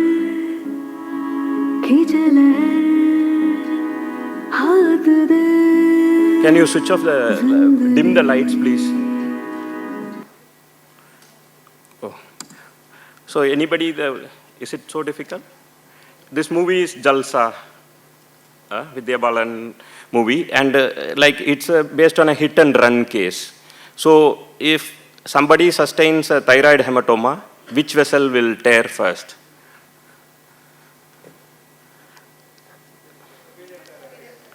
Superior thyroid, which?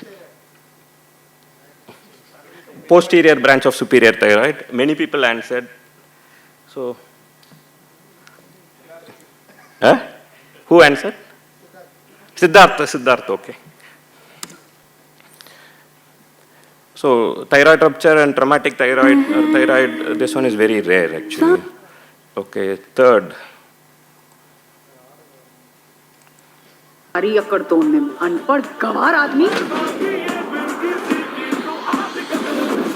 Light. अब क्या करना चाहते हो? एक पुराना सपना पूरा करने आया हूँ। कौन सा वाला बाकी रह गया? 10वीं।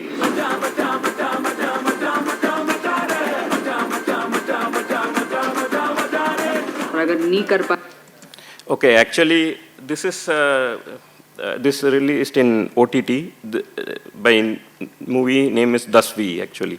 Which endocrine disorder has most commonly associated with poor scholastic performance? Very easy. Okay, Dhritiman. Okay, this is very easy one actually. Okay, so. What do you know about the Sierra program? Reckless mystery man you guys send in when you can't officially send anyone else. Great, man. Lloyd. I got an urgent locate and destroy. Anybody which movie? The man's got some street cred. Yeah. So which endocrine tumor is grayish in color? Endocrine surgical. Papillary thyroid cancer. Grayish white tan. Well, yes, somebody told. Parathyroid, Pradeep sir, that's.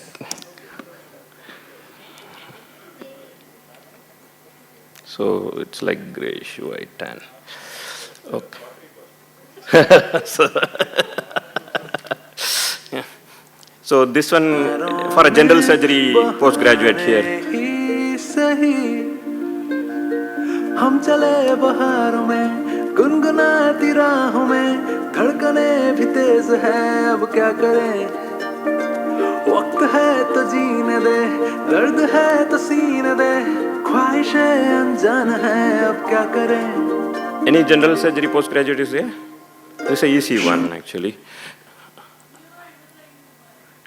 This is not neuroendocrine tumor. This is based, anybody the movie? We go, and based on, yeah, so 2 endocrine surgical causes of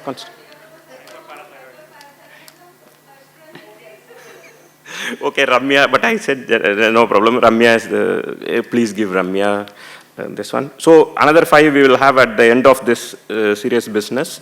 So actually, like, I'm sorry. Good thing it didn't show the answers, it doesn't matter.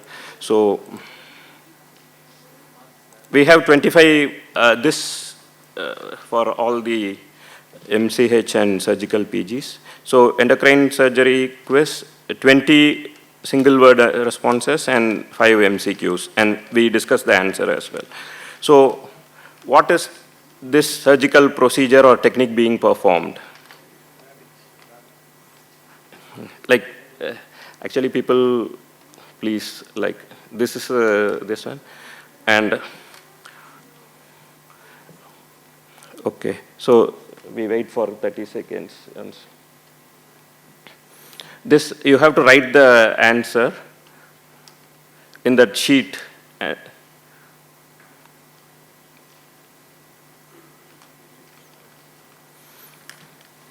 So I had my senior, Dr. Talabadi sir, with me as an examiner. He almost invariably asked this question: how does this auto-transplanted parathyroid survive? At least during first 24 hours. So inspired by him, and this is from his seminar as well.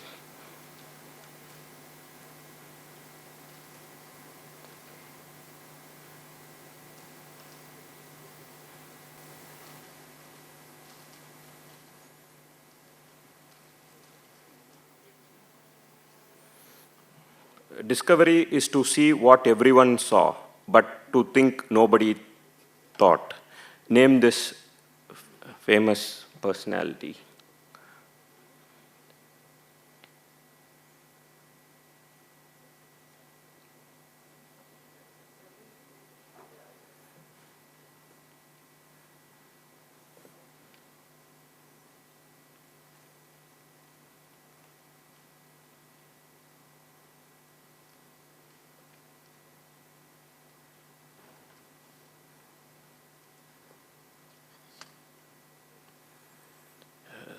Thyroidia ema of Neuber or thyroidiema artery. What percentage of individuals will have this artery?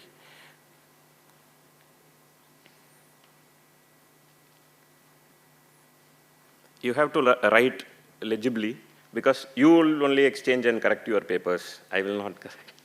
When I say the answers, you can correct. So it's like,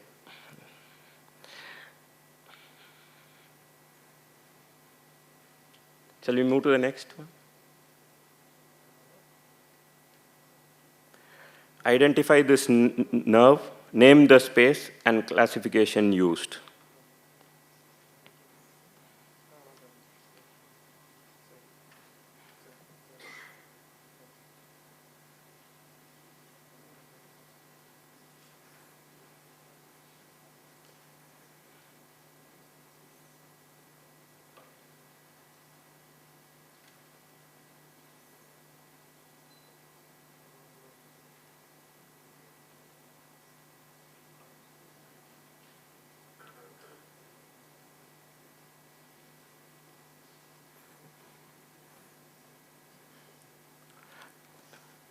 What is this chemical structure? It represents which hormone?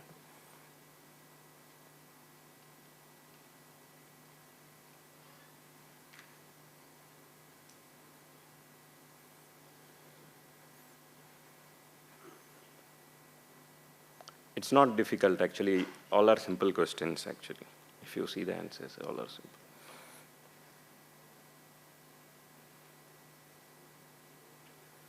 This is modified V system for ACC. Like in this case, the score was 3 out of 7. How will you interpret this score?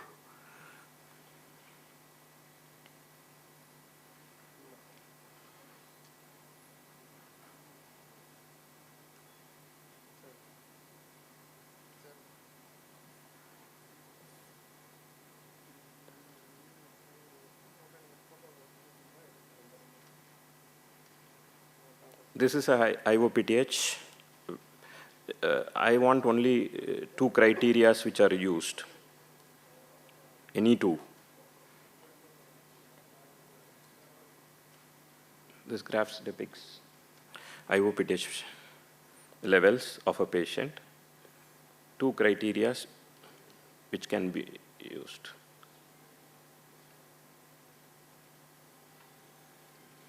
Okay, thank you. What is the composition of Lugol's iodine?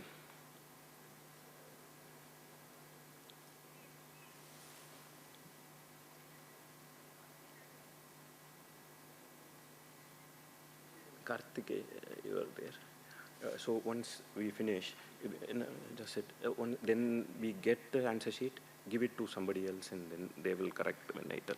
So in between. So this is an FNAC from thyroid, actually. What is the diagnosis?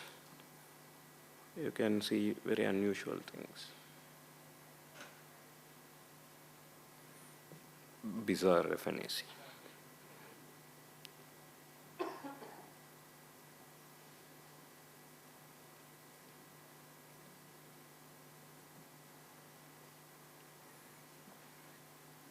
So this diagnosis will be already known to you. 2 nuclear features you can write there in the answer sheet.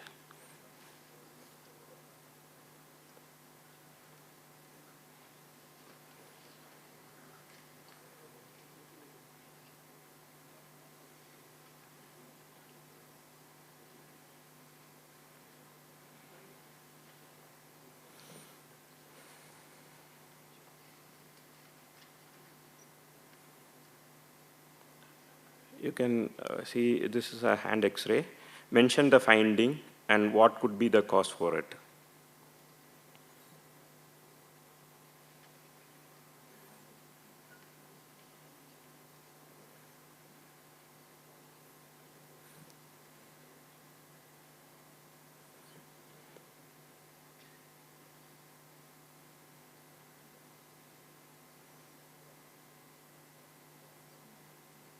Happy to see many mentors taking care of their students as well.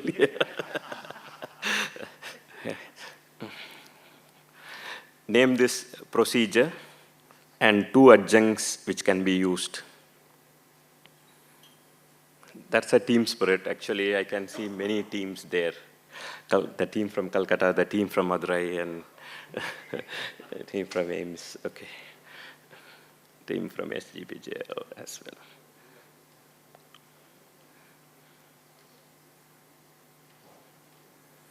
Spot diagnose the condition, suggest the treatment.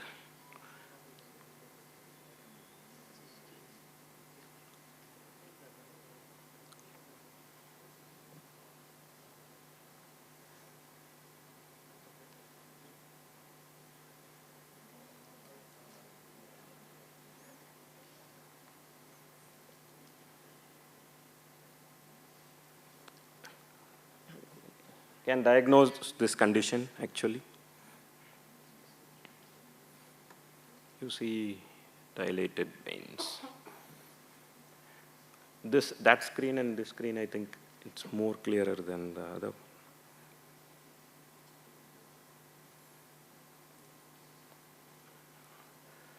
Okay, this is some isotope injected after 2 hours, and you can see this increased uptake.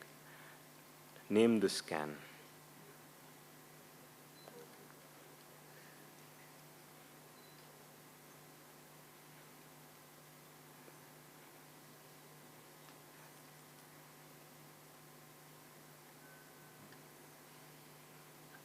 there is a open house discussion on sutureless thyroidectomy.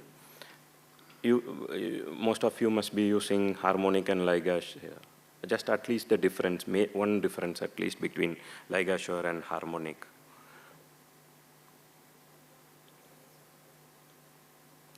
And if at all, if you can write lateral thermal spread of both, it will be good. Otherwise also no issues. You can just write the mechanism of action.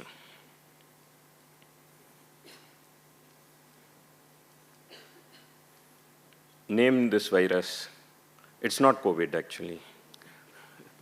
We are in COVID pandemic, but this is not COVID. Sorry.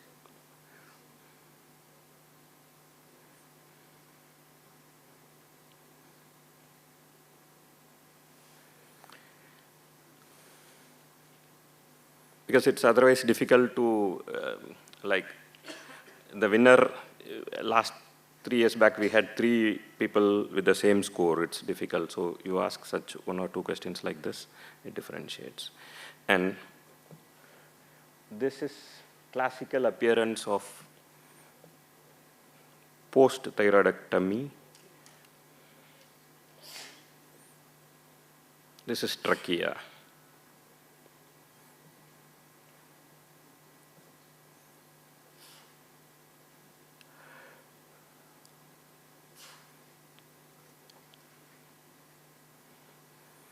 Okay.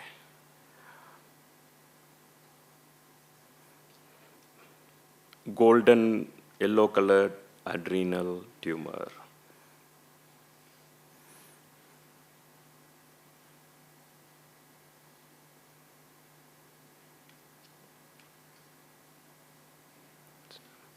Okay, we have 5 multiple choice questions. Who's this eminent thyroid surgeon?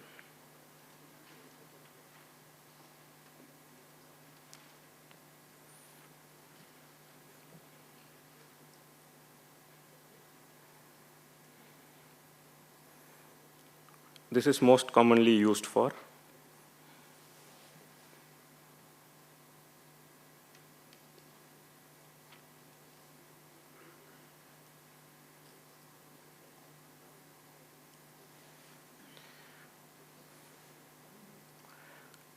This is operative position for which endocrine surgery? These are all very simple questions. So should we, another 2 more questions, should we, because he's helping me, Dr. Karthikeya, so he has to collect and he has to give you some, before that we can have the last 5 songs. So this histology is most likely associated with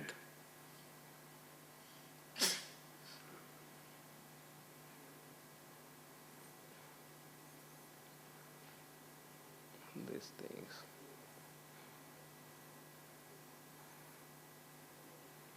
Okay. What procedure is being done?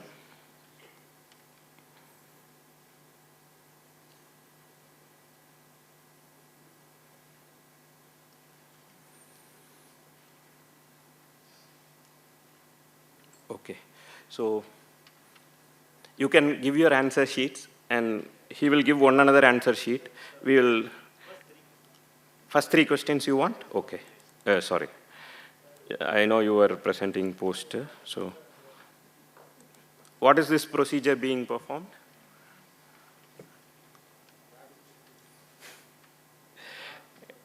Yeah.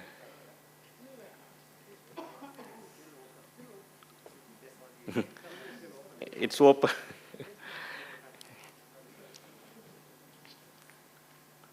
How does auto-transplanted parathyroid survive immediate post-operative, after transplant? How does it survive immediately?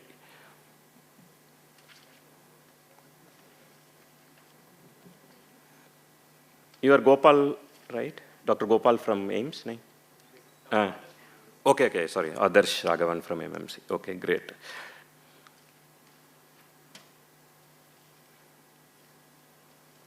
Discovery is to see what everyone saw.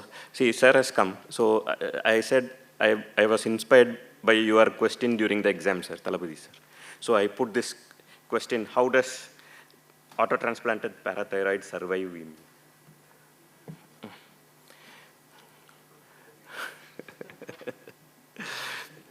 Discovery is to see what everyone saw, but to think which nobody thought. You can give it to some, like you can exchange and give it to them. They will correct and then we can. Okay, so it's, before we discuss the answers, he has to exchange and give the, before we go to the answers. So we have 5 more, we saw till movie 5. Now it's not movie, actually it's a clipping. Can you switch off the lights, please?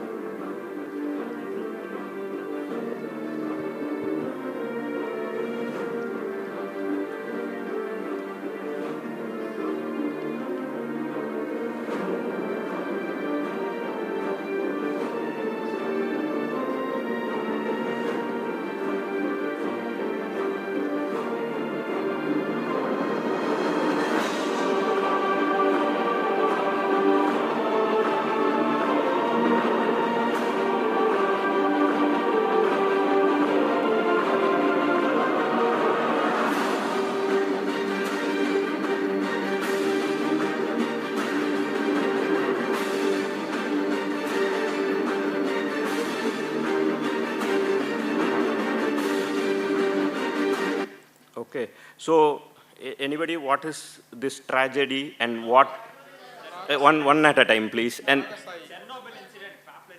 okay, which type of papillary CA, what variant of papillary CA is most common in?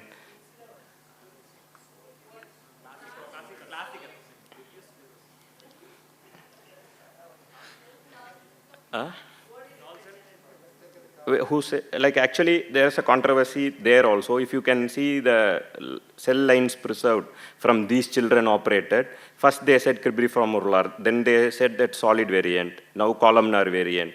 But it's an aggressive variant. Somebody say, any who said? Already, you got a whistle with the eosin hematoxylin pencil, I thought, already. So you can give it to somebody else who has answered that for the. Okay, so switch off the lights, please. And the specimen is completely free from any additional attachments.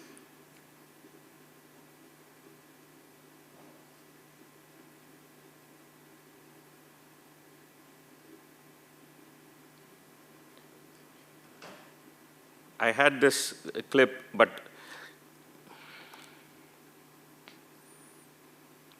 okay. Inspection of the specimen on the back tape. So what probably for, what is this surgery? For which condition?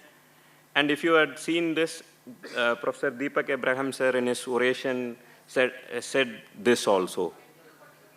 Yes, ma'am, adrenocortical carcinoma with the hepatic, ma'am, Pooja ma'am.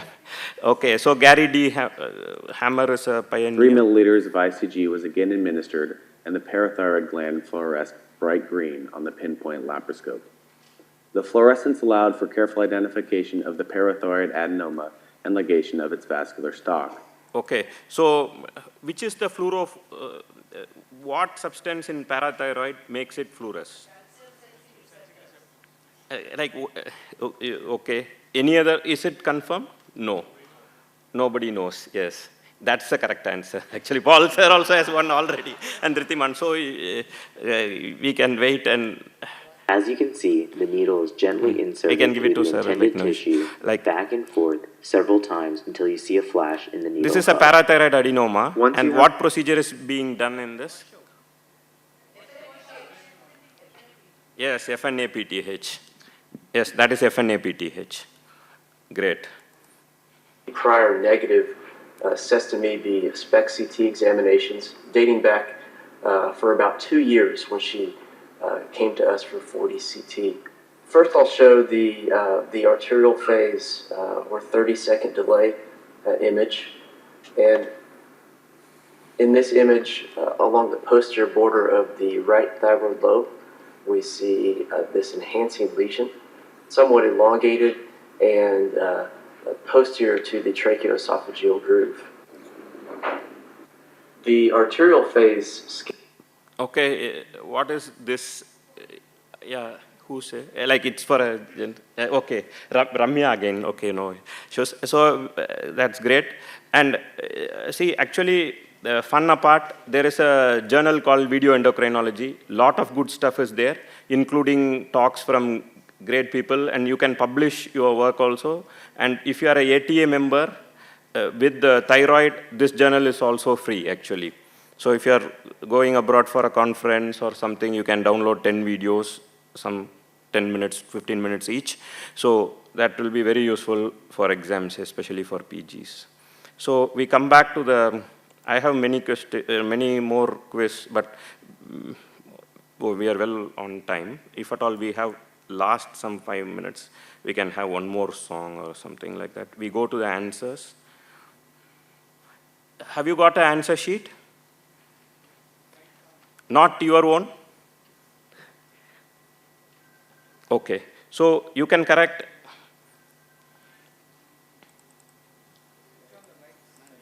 Lights on, please.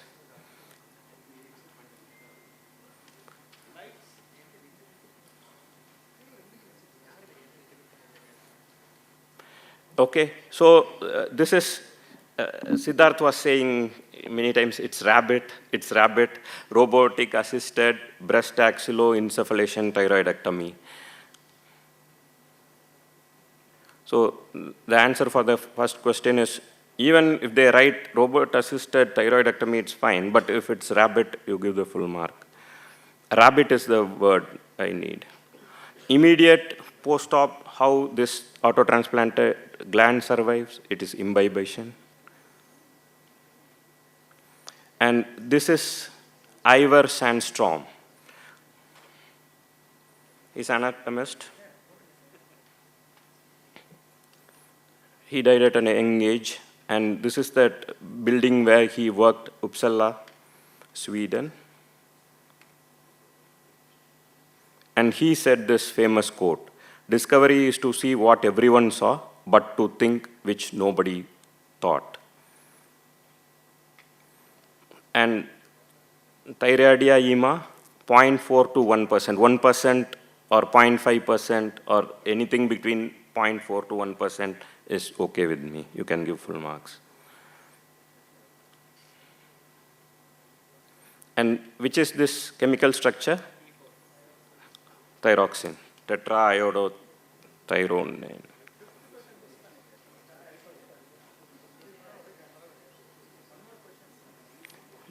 Give liberally so that, like I'm coming, all questions are there. It's like just skipped, huh? Okay. So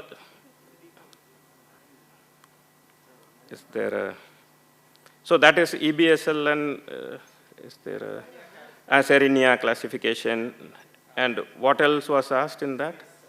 Space of Reeves. Okay.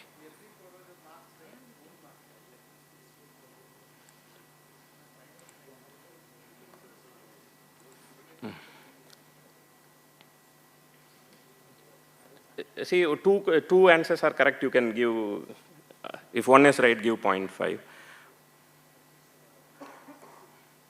More than 3 score correlates with malignant behavior, subsequent malignant behavior.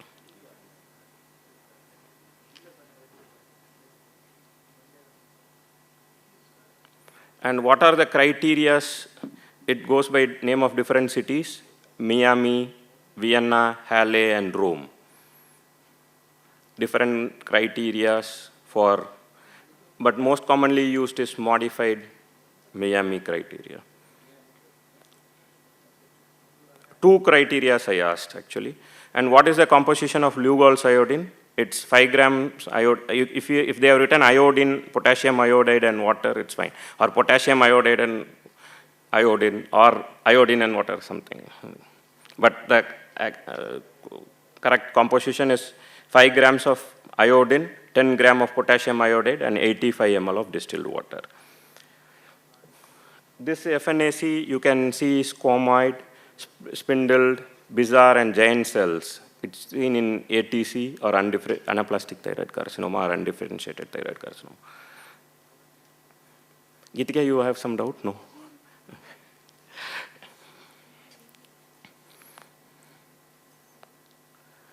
What's the diagnosis? I didn't ask. I asked for only 2 nuclear features. So it's like, yeah, overlapping, intranuclear inclusions, grooving.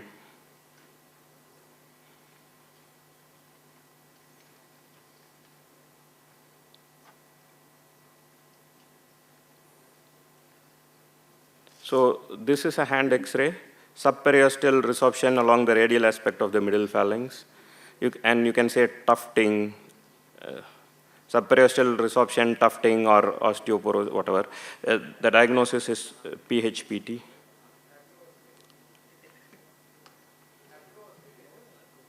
Which one? Acroosteolysis can also occur, yes.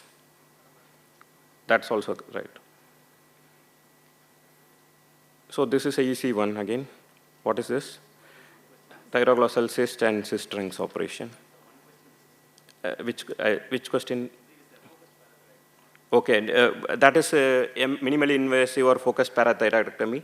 And I asked for 2 adjuncts, right? So IOPTH, ICG, or frozen, or surgeon loop, surgeon performed ultrasound, whatever.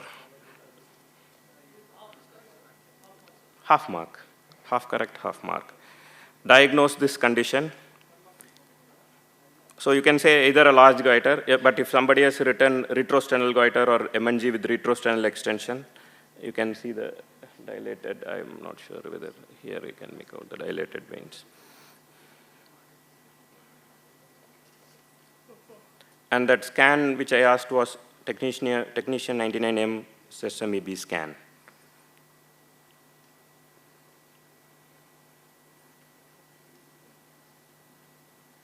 So that answer came here. That is the minimal access approach or the focused parathyroidectomy. And if you see the European Association of Endocrine Surgeons, they have given definition for each. And what are the adjuncts? These many adjuncts are there. Just for a MCH resident, in exam, there are more added to it, but these many adjuncts are there and more also. Like now we have ICG as well. And I asked what is the mechanism of action of harmonic and ligashore. Harmonic mechanical vibration actually, and 55,000 hertz or 55 kilohertz, and it causes rupture of hydrogen bonds. If you write mechanical vibration, that is correct, and this is ligashore is based on pressure and current. And here there is rupture of hydrogen bond. It melts collagen and elastin. See this coagulum. That's what I said. There is a session on open discussion on sutureless thyroidectomy. So based on this coagulum, we will have the lateral thermal spread, actually, what is known as the lateral thermal spread. So this coagulum is less hotter when compared to ligashore is safe when compared to harmonic, but the ease of use, and that is why we have that open session, there they will discuss this. So there are a lot of research. So this question was not there. So I asked this actually, what is the virus? That is vaccinia virus carrying the human sodium iodide symporter, novel therapy for anaplastic, which was last decade. Now it has again come back after some research with the COVID actually. And this is classical tracheomalacia. Flattened trachea you see. So this is one paper from Professor Amit sir, which like, because we think it's a reality, abroad they think there is nothing, no entity called tracheomalacia. So this was one of the papers most quoted. And this is classical Cons adenoma. And the golden yellow color, because of the prominent lipofuscin granules with targetoid spironolactone bodies on microscopy. So this is Cons adenoma, golden yellow color. So coming to the MCQ, this is straightforward. Professor Theodore Cocker, it's A. Did we ask this? No. Okay, what is this most commonly used for? Diabetes, okay. This one, lap adrenalectomy. This I asked, okay, gut carcinoid. And this one, islet cell transplant. Okay, so by the time, like we give for time we have to finish 5 minutes late we started. We will finish I will take 1 more minute. By the time you total, I will play one last video if I have one. It was obtained during surgery, and just normal conditioning techniques. Just where we switch took off this the condition lights, please. or paired it with a word, and then positive reward or positive reinforcement afterwards. Which one? Using this type of conditioning, we were able to Yes. imprint the dogs in a Great, matter of actually. seconds and Your not name? discriminate between the cancers. Okay, Gopal, you are right. Actually, they did this thing. They collected patients who had papillary carcinoma, and the dog was trained to sniff the urine of those patients. So once the dog got trained, it could, with the specificity and sensitivity of around 95%, it could identify correctly pre-op without any investigation these patients actually. So, and this was again used in COVID as well. Some countries used like again the sweat and the urine of people affected with COVID. The dog got trained, and in airports and public places, the dog was used. Great, Gopal. I'm very happy that you said. Thank you. So, have we correct? Somebody said last 3 questions I have not. So, actually,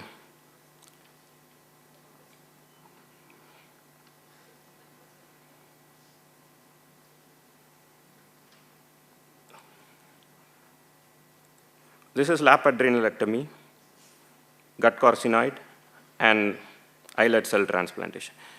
Okay. B, this one A, B, and C.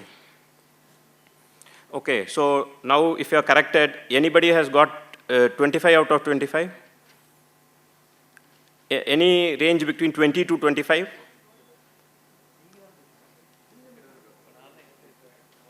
What is the name written? Adarsh Raghavan. How much he has scored? 20 and a half. Who? Antarip Bhattacharya is 21. Okay. 21 and a half. Who's?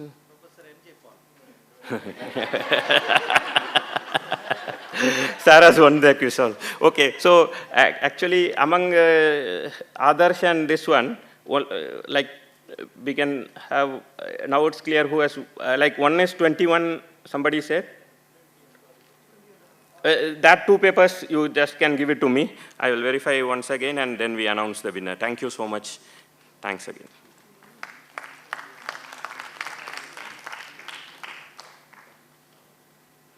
Thank you, Sabha sir, for the wonderful interactive session with musical videos. Now moving on to the next session, it is Professor Jothi Ramalingam Best Paper Award. For this, the judges are Dr. Maruthu Pandian and Dr. Arumal. I invite the chairpersons, Dr. Dalapati Sadacharan, Dr. P.V. Pradeep, and Dr. Anand Mishra sir on stage, please. So good afternoon. We will now move on to the best paper session. Professor Jothi Ramalingam Best Paper Award. And first speaker is Dr. Suraj, and his topic is a prospective observational study on intraoperative use of indocyanine green fluorescence imaging for identification and preservation of parathyroid gland during thyroid surgery. Over to you, Dr. Suraj. Very good afternoon, respected chairpersons, respected judges, and my dear colleagues. So my study is about a prospective observational study on the intraoperative use of indocyanine green fluorescence imaging for the identification and preservation of parathyroid gland during thyroid surgery. So as we all know that intraoperative identification of parathyroid gland is of utmost importance, along with the identification of recurrent laryngeal nerve. And the injury to this gland is of major concern during thyroid surgery, because this results in transient and long-term hypoparathyroidism, which can be up to 20%, which can be seen up to 20% of the complications, or in 20% of the cases, and accounts for up to 60% of all complications. So although the mainstay of identification is the visual identification, there have been several techniques which have been put forth, such as methylene blue, ICG, and autofluorescence. So, but all these are of limited value. And indocyanine green fluorescence and parathyroid autofluorescence are two recent techniques which have been developed. So we have undertaken this study to evaluate the efficacy of indocyanine green fluorescence imaging, identification and preservation of parathyroid gland during thyroid surgery. And this will help us standardize the technique which can aid in high-risk thyroidectomies. So this was a study carried out in the past 1 year at the Department of Surgery and Endocrine Surgery at SCB Medical College, Cuttack. So patients with a thyroid swelling or goiter, either benign or malignant, admitted fulfilling the criteria, that is those undergoing elective thyroidectomies or a completion thyroidectomy, having a normal liver and renal function with an informed consent. Patients with a known allergy, pregnancy or lactation, or previous parathyroid pathology were excluded from the study. So commercially available, Karl stores the regular laparoscopic system, and also for some cases we use the Stryker's Pi-5 system. So the dye which is available was diluted to a 10 ml solution, and a bolus of 5 mg was injected intravenously at 2 different time points. One during the dissection of the gland to visualize the gland, and second at the end of the surgery to check for the vascularity. So this was the system which was used. So this is the Stryker's Pi-5 system. So the result of the study, the past 1 year, in our center, there were total 46 thyroidectomies which were undertaken, of which, as the initial study, we only demonstrated this ICG in 7 patients. So the mean age was 43 years of the patients, 6 were female and 1 male. And the indications for surgery were 3 of a multinodular goiter, 1 for a papillary carcinoma, and 3 were solitary thyroid nodule. Although it is not routinely used in hemithyroidectomy, we did use this ICG in hemithyroidectomy to identify the gland and to see whether the technique is suitable in our center. So among the total 7 cases, so this was the total parathyroid glands which was tabulated based on the visual identification and the identification by ICG. So to summarize this table, this was the picture. So as you can see, the first picture on the top left, can see the gland, superior gland, which is fluorescing with the dye, and the same in the 3 different modes, that is with the black and white mode and also in the blue-white mode. And the picture on the bottom right, you can see that the gland is avascular. So at the end of surgery, there was an avascular gland, which later had to be auto-implanted. So the total parathyroid glands that we encountered in the total of 7 surgeries were 22. And by naked eye, we visualized only 16. And by ICG, we visualized 12. So this with a p-value of 0.013. And of the total, we could identify 2 avascular glands. And the total duration of the ICG procedure, which was included, was 5.5 minutes as the mean. And the duration of maximum fluorescence of the parathyroid gland after ICG application was found in our study to be 37.4 seconds. And subsequently, we did the risk of hypocalcemia also in these patients. So we could see that although this was only a limited sample size, the calcium level was found to be not significant. And we never, in these 7 cases, we never saw any patient having a postoperative hypocalcemia. The parathyroid level on post-op day 1 also was normal in all these patients. And also, we routinely, preoperatively, calcium levels was normal in all these patients. So in our study, we found that 54.5% of the parathyroid glands could be visualized by ICG, whereas 72% could be visualized by naked eye. And none of these patients developed postoperative hypo or hypoparathyroidism. So coming to the discussion of this, of my study, so we compared the study with other studies which has been already published worldwide. So we found the similar study, similar findings that other study also, such as Vandenbos et al. Also found that the naked eye evaluation was slightly better, and the ICG is still coming up and we also found that it's not useful for identification of the gland, but rather to say whether the gland is well vascularized after the surgery, and to predict the risk of hypocalcemia. And for that, the studies also say that parathyroid autofluorescence is a much better entity to identify the gland rather than ICG being the one.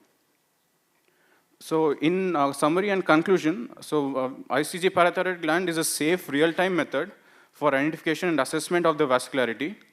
And none of the other methods can predict within minutes interruptively whether there is a risk of hypoparathyroidism or no in the patient. So with at least one of the glands being vascularized, there can be relatively less risk of postoperative hypoparathyroidism. So this initial study is promising, and we propose to extend it for other high-risk thyroidectomies also. Thank you.